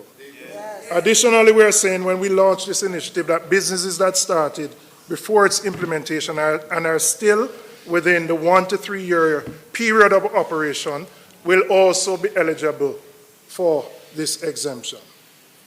This policy will encourage MSMEs to enter the formal system so that they can access government support and the other benefits without the burden of the corporate income tax. The next thing we're going to do for MSMEs, and we have spoken about this, successive administrations have. The government is the largest procurer in the society. Billions and billions of dollars. But unfortunately, the MSMEs, for various reasons, challenges in the procurement process and the difficulty, very few of them participate in that process. We are going to do a carve-out, a particular percentage of government procurement, and we are going to say in a competitive way, we are going to reserve those for MSMEs. And there is a defined definition for what categorized as MSMEs. I believe it's 75 to 425 million in terms of revenues on an annual basis. So we will have a carve-out of government procurement to deal with MSMEs so that they can participate more in the procurement process, earn more from government, and grow their own businesses.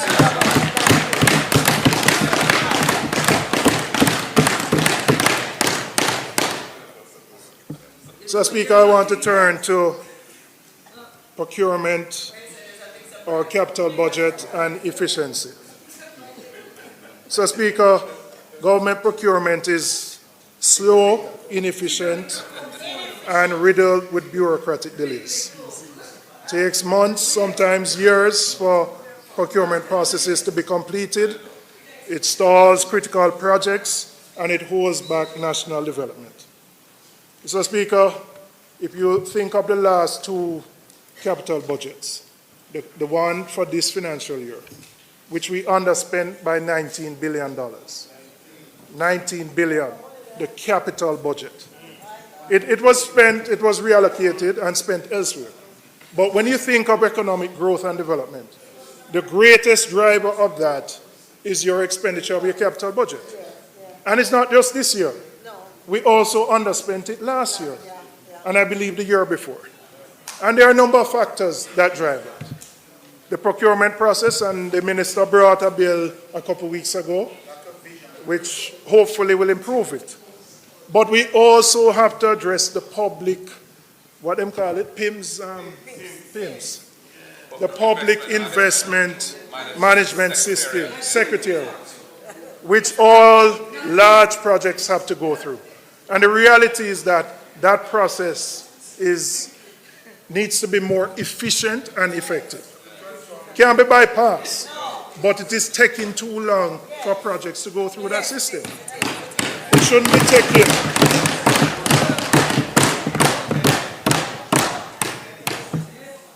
And so we are committed, Mr. Speaker, to looking at the inefficiencies in that system so that we can ensure that projects move from the process of planning to implementation in a much shorter period of time. We can't have economic growth if we can't spend the capital budget. And in relative terms, the capital budget is a small percentage of the overall budget. If you take central government plus the ministries, agencies, and departments, is 162, I believe. Somewhere around that number, could be wrong. It's about 9 to 10% of the overall budget. So we have to ensure that we spend that money, because that is what will give the impetus to the economic growth that we need.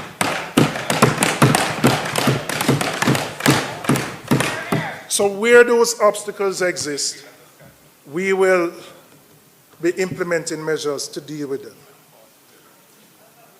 When former Prime Minister P.J. Patterson was in office, we had implemented a Development Council initiative, which allowed large-scale projects that impacted multiple different stakeholders to be implemented in a more efficient manner, where all the players from ministries, different ministries, agencies, and departments were brought together to the table, chaired by the Prime Minister himself, because it was important to have the impetus and the authority of the Prime Minister behind it. And that removed some of the obstacles and the bottlenecks. We have to go back to a system like that, right? So that those large-scale projects can be implemented.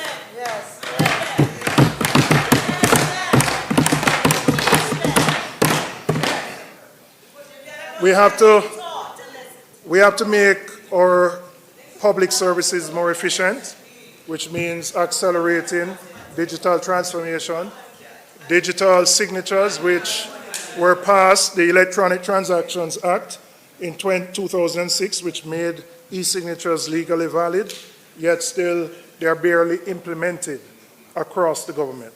That's something that could significantly improve efficiency and effectiveness across government ministries, agencies, and departments. I want to turn now to the emerging economies or the emerging sectors.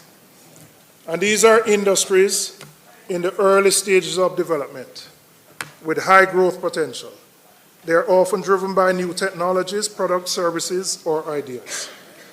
These industries typically have access to natural and productive resources, but they also come with high risks, low barriers to entry, and complex regulatory challenges.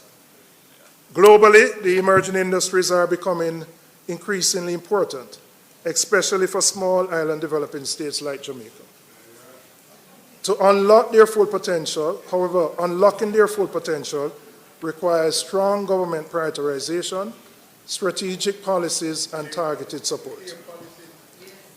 We have identified 3 priority emerging sectors that will drive Jamaica's future growth and development. The digital economy, which is called the gold economy, science, technology, and innovation.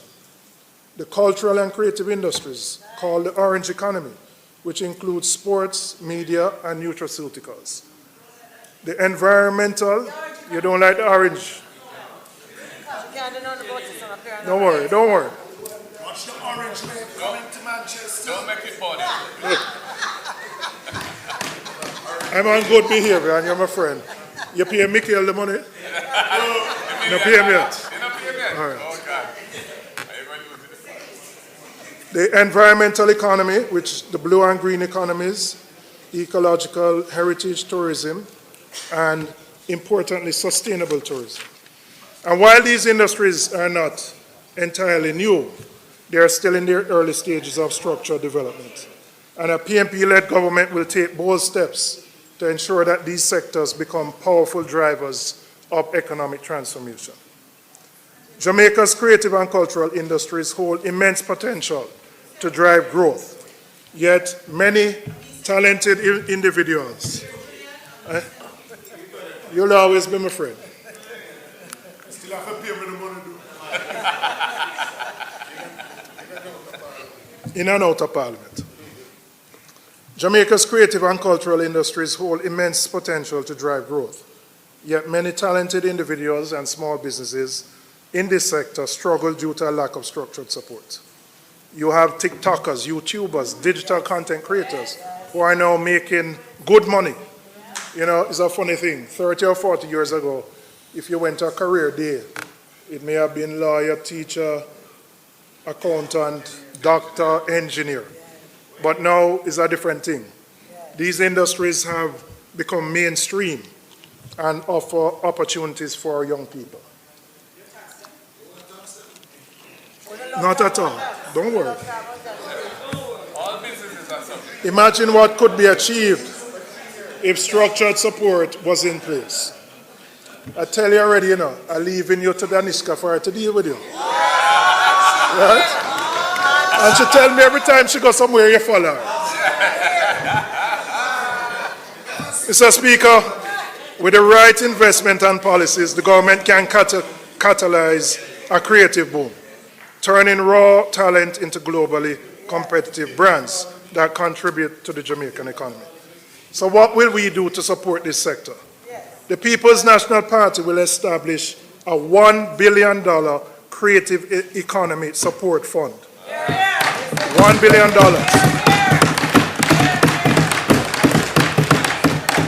To support small creative businesses into becoming export-ready enterprises.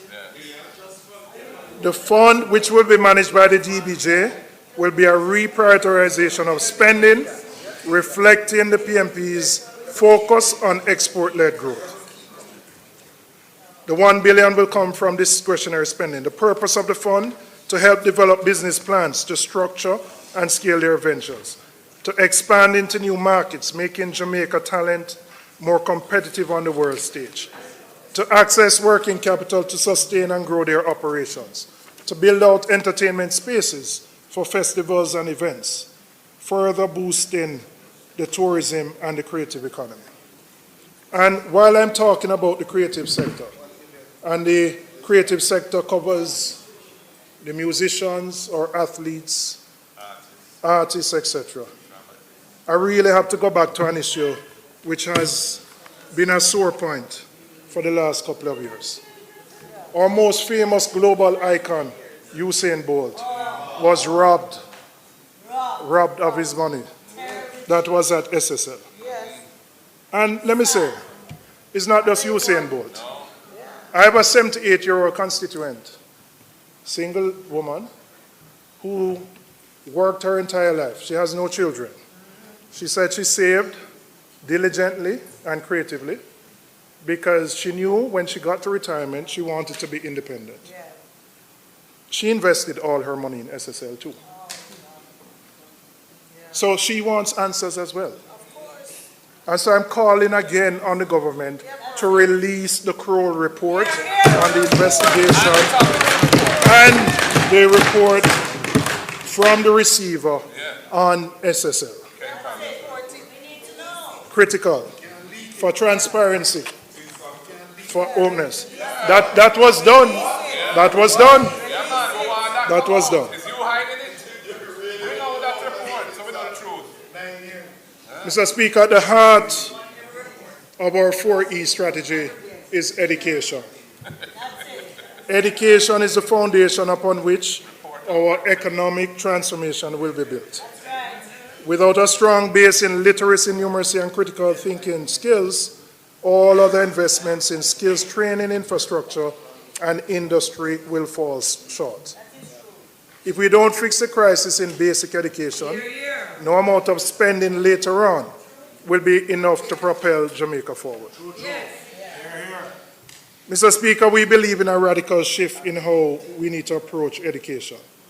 One that gives priority to foundational skills, linking learning to productivity, and ensures that every child, regardless of background, has access to quality education from the start. This is how we will equip Jamaicans with the skills needed to compete in an economy driven by high-value exports and innovation. So, Speaker, one of the greatest failures of the current government is how we have allocated the scarce resources in trying to deal with the education problems. And I'm going to explain what I mean. We will ensure that we redirect funding to early childhood and primary education where it can make the greatest impact. The ability to read, write, and do basic arithmetic is the foundation of productivity.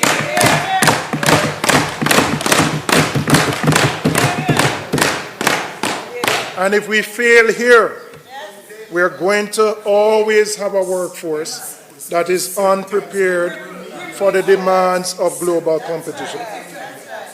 So let's fix it at the beginning so that we don't need to spend more on remedial when they go through high school and they end up spending 10 years in a formal system, but they don't have the basic skills to compete.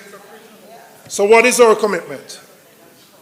We're going to ensure that every child leaves primary school literate and numerate, implementing interventions to close the devastating learning gaps left by the pandemic. We will review the automatic progression of students who can't read or write at the required grade level.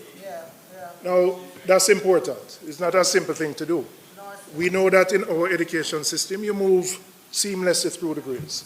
You go into basic school at 2 or 3, you have to leave by 6 to go to primary school. You move from a class of probably 20 in basic school to a primary school where you have about 35 or 40. And then you go through primary school and you get to PEP.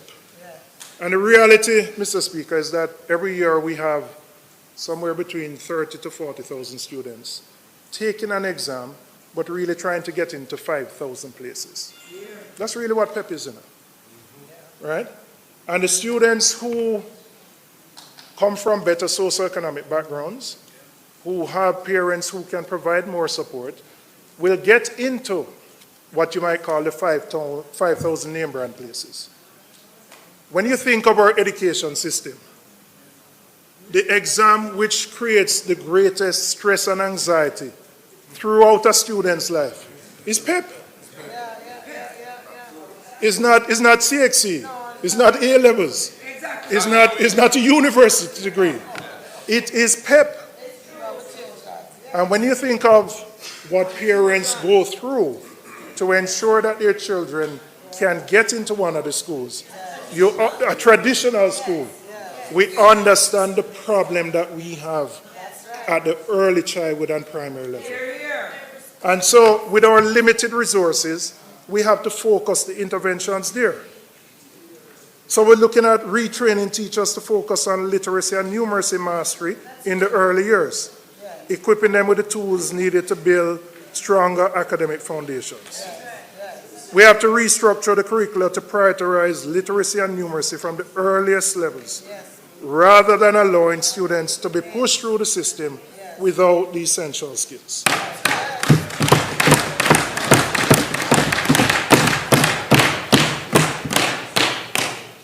Mr. Speaker, this is not a quick fix. It's not a short-term undertaking. But the reason I spend time on this is Jamaica cannot achieve the levels of economic growth and productivity with the quality of the labor force we have. We have the private sector pressure in the government to import labor, even though we have 700,000 Jamaicans outside the labor force. And we have to, as a matter of urgency, tackle the foundation of the problem. The foundation, the root. So I'm not going to say nothing is being done. I would never say that. But the resources have to be directed at the early childhood stage. Keep saying so, but you don't do it. And primary.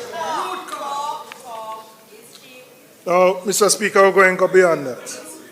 We have to align education with productivity and ensuring that we meet the needs of industry. And so we are going to ensure that our education aligns with industry needs, ensuring that our workforce is trained in the skills that drive economic growth. We're going to expand technical and vocational training in the high demand sectors. And we're going to reform hard to focus on equipping Jamaicans with skills for high-income industries. Mr. Speaker, my 21st commitment, we will implement a policy where the government will match the costs that a company undertakes to upskill their workers. The government will match the costs. This will incentivize businesses to invest in the development of their employees, ensuring that workers gain the skills needed to improve productivity and drive economic growth. We can't improve productivity unless you lift the quality of the workforce. You're also going to have to invest in technology as well. But you have to give an incentive to companies for them to train, retrain, and upskill their workers. And we are providing that incentive, Mr. Speaker. Mr. Speaker, I want to issue a caution to the government on the approach of building 6 new STEAM academies. And it's a caution. On the surface, it sounds like a good thing that nobody could object to. You're going to build 6 STEAM academies.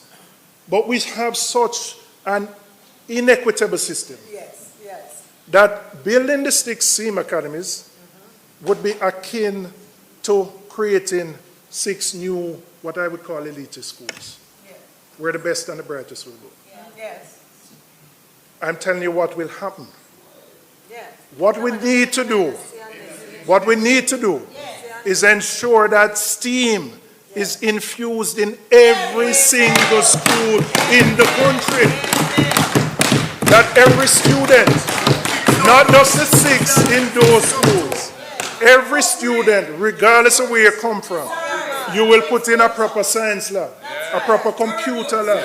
You'll upgrade it that they have high-speed internet. You train the teachers so that the disciplines of creativity, problem solving, innovation become a part and parcel of the entire education system. Now, as I said, again, on the surface it might sound good, but we suffer from, I'll use the term, an apartheid education system. And we have to correct it by getting to the root of it. And I fear that those 6 schools will become 6 more elite schools. Mr. Speaker, I want to turn to the logistics industry and the potential for growth in the industry. Jamaica is at a critical point. Yes, the member from West St. Andrew. If you wake him up at 2 o'clock in the morning, him can tell you about every logistics thing in the world.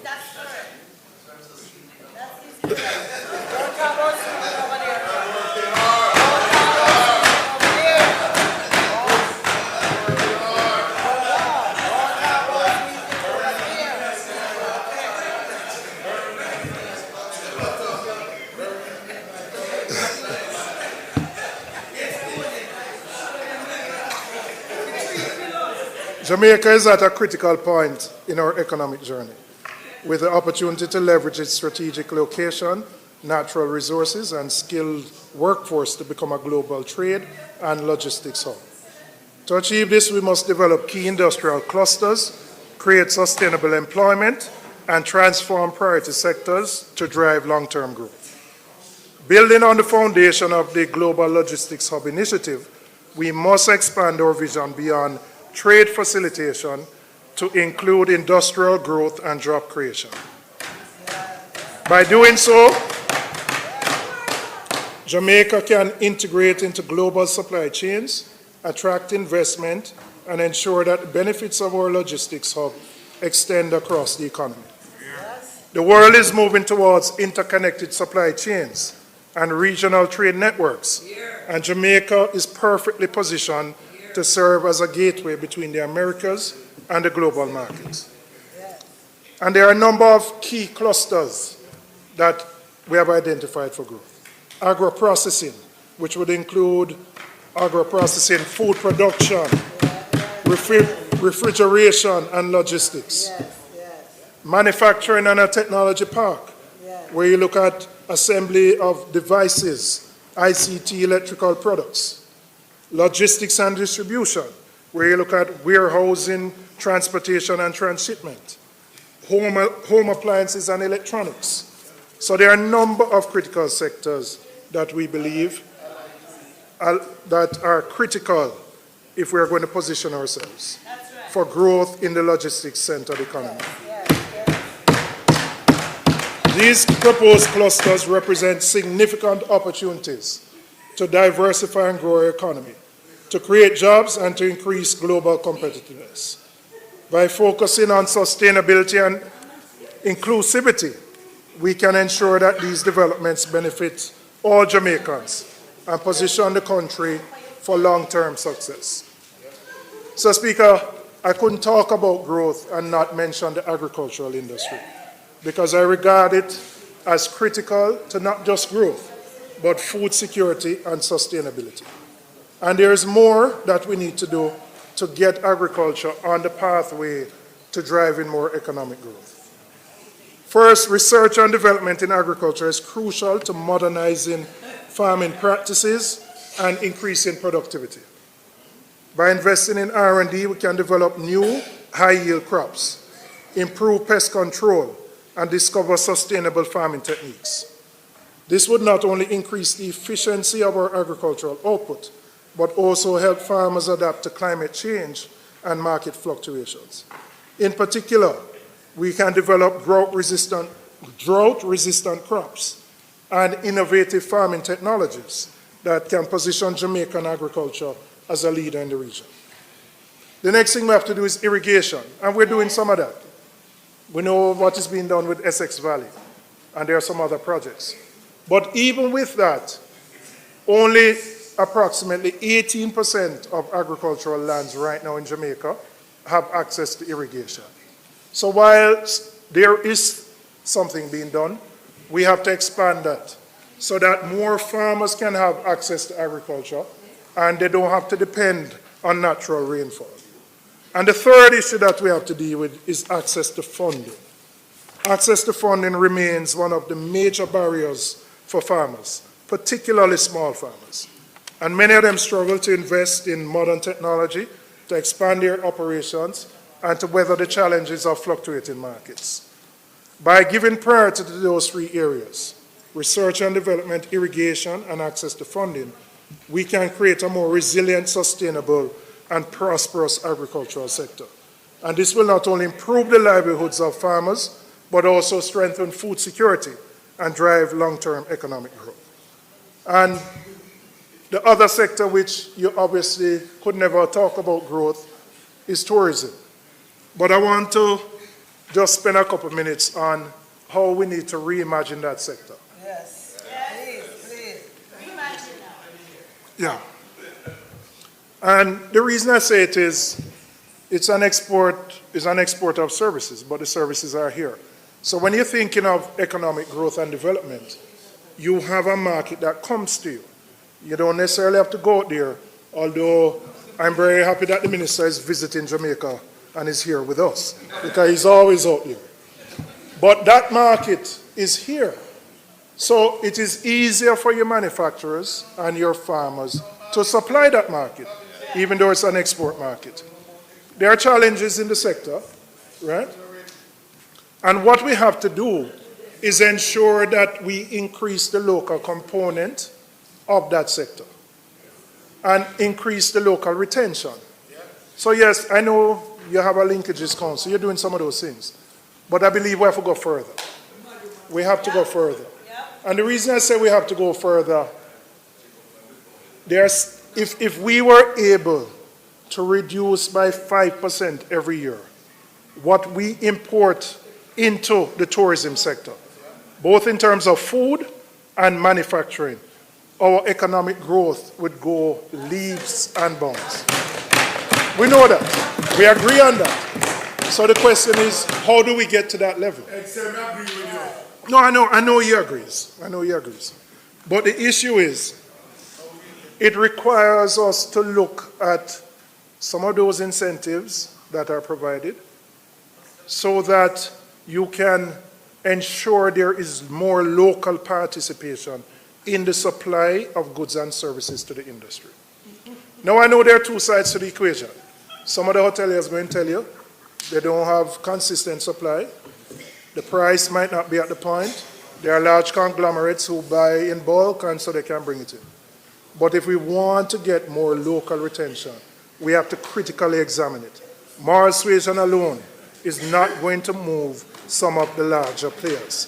And so I'm telling you, Mr. Speaker, we are committed to examining those incentives that are provided so that we can increase the local participation in the agricultural industry. There are significant opportunities to create more avenues for Jamaicans to invest in the sector, particularly for small and medium-sized enterprises. We propose expanding the funding of the TEF to better develop and market Jamaica's rich cultural heritage, the historical sites, the festivals. Yes. You are Mr. Gastronomy. Yes. But we have to do more. I have to push it more. Mr. Speaker, in conclusion, the People's National Party's mission from day one, when we form the next government, is growth. And not just any growth, but a deliberate, inclusive, and sustainable expansion that reaches every corner of Jamaica.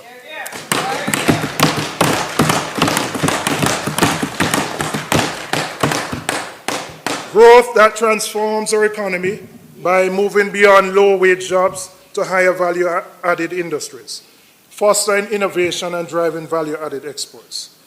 This means creating better-paid jobs, improving infrastructure, and empowering local businesses to compete on the global stage. Our focus on growth is not just about the numbers, but it's about improving lives, lifting families out of poverty, and creating opportunities for all Jamaicans, regardless of their background. Hear, hear. Yes, yes, yes.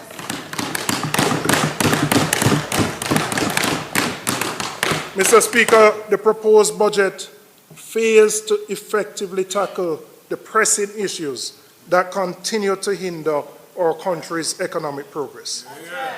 While certain aspects of the budget are commendable, they fail short of addressing the deep-rooted struggles faced by the majority of Jamaicans. The necessary transformation will require strategic investment in critical sectors such as education, entrepreneurship, energy, and productivity. Mr. Speaker, the People's National Party is committed to an approach that combines fiscal responsibility with innovative, bold leadership to break free from the cycle of low growth that has limited Jamaica's potential. That's right. Our people deserve better. Yes. It's time for a change. Yes. A change that will empower them to thrive. Yes. We are ready to lead and drive this transformation for the betterment of our nation. Time come. Time come. Thank you, Mr. Speaker.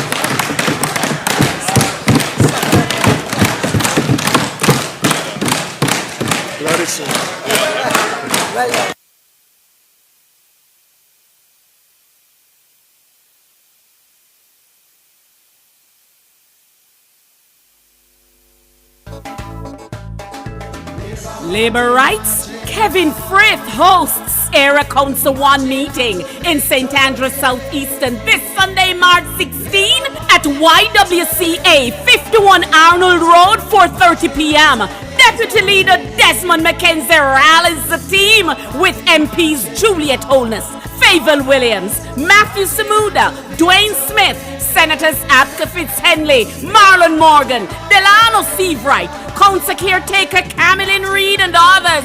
We ring the bell. I think that we all have listened carefully, and as is the process in this honorable house, we always make sure that we can pick what is useful, what is valuable, and what will inure to our development as a people and as a nation. So I want to thank the member for his contribution. Mr. Speaker, I beg to move that the debate be suspended until Tuesday, the 18th of March, when the Speaker will be the Leader of the Opposition and member for St. Andrew Southern, Mr. Mark Goldie. Mr. Speaker is not intended to do any further business today. I therefore beg to move that this Honorable House be adjourned until Tuesday, March 18th at 2 p.m. at the George William Gordon House. May it please you, Mr. Speaker. Thank you, House Leader. We will first take the motion of suspension. The question is that the budget debate be suspended until next Tuesday. Those in favor? Ayes have it. The request is that the House be adjourned until next week Tuesday. Those in favor? The ayes have it. At this time, this Honorable House now stands adjourned. Labor Rights, Kevin Frith hosts Area Council 1 meeting in St. Andrews Southeastern this Sunday, March 16 at YWCA 51 Arnold Road, 4:30 p.m. Deputy Leader Desmond McKenzie rallies the team with MPs Juliet Holness, Favour Williams, Matthew Samuda, Dwayne Smith, Senators Apka Fitz-Henley, Marlon Morgan, Delano Seavright, Council Caretaker Camilyn Reed and others. We ring the bell as we come to you, standing on a strong record of performance. JLP active and strong. Area Council 1 meeting hosted by Kevin Frith this Sunday, YWCA 4:30 p.m. See you there!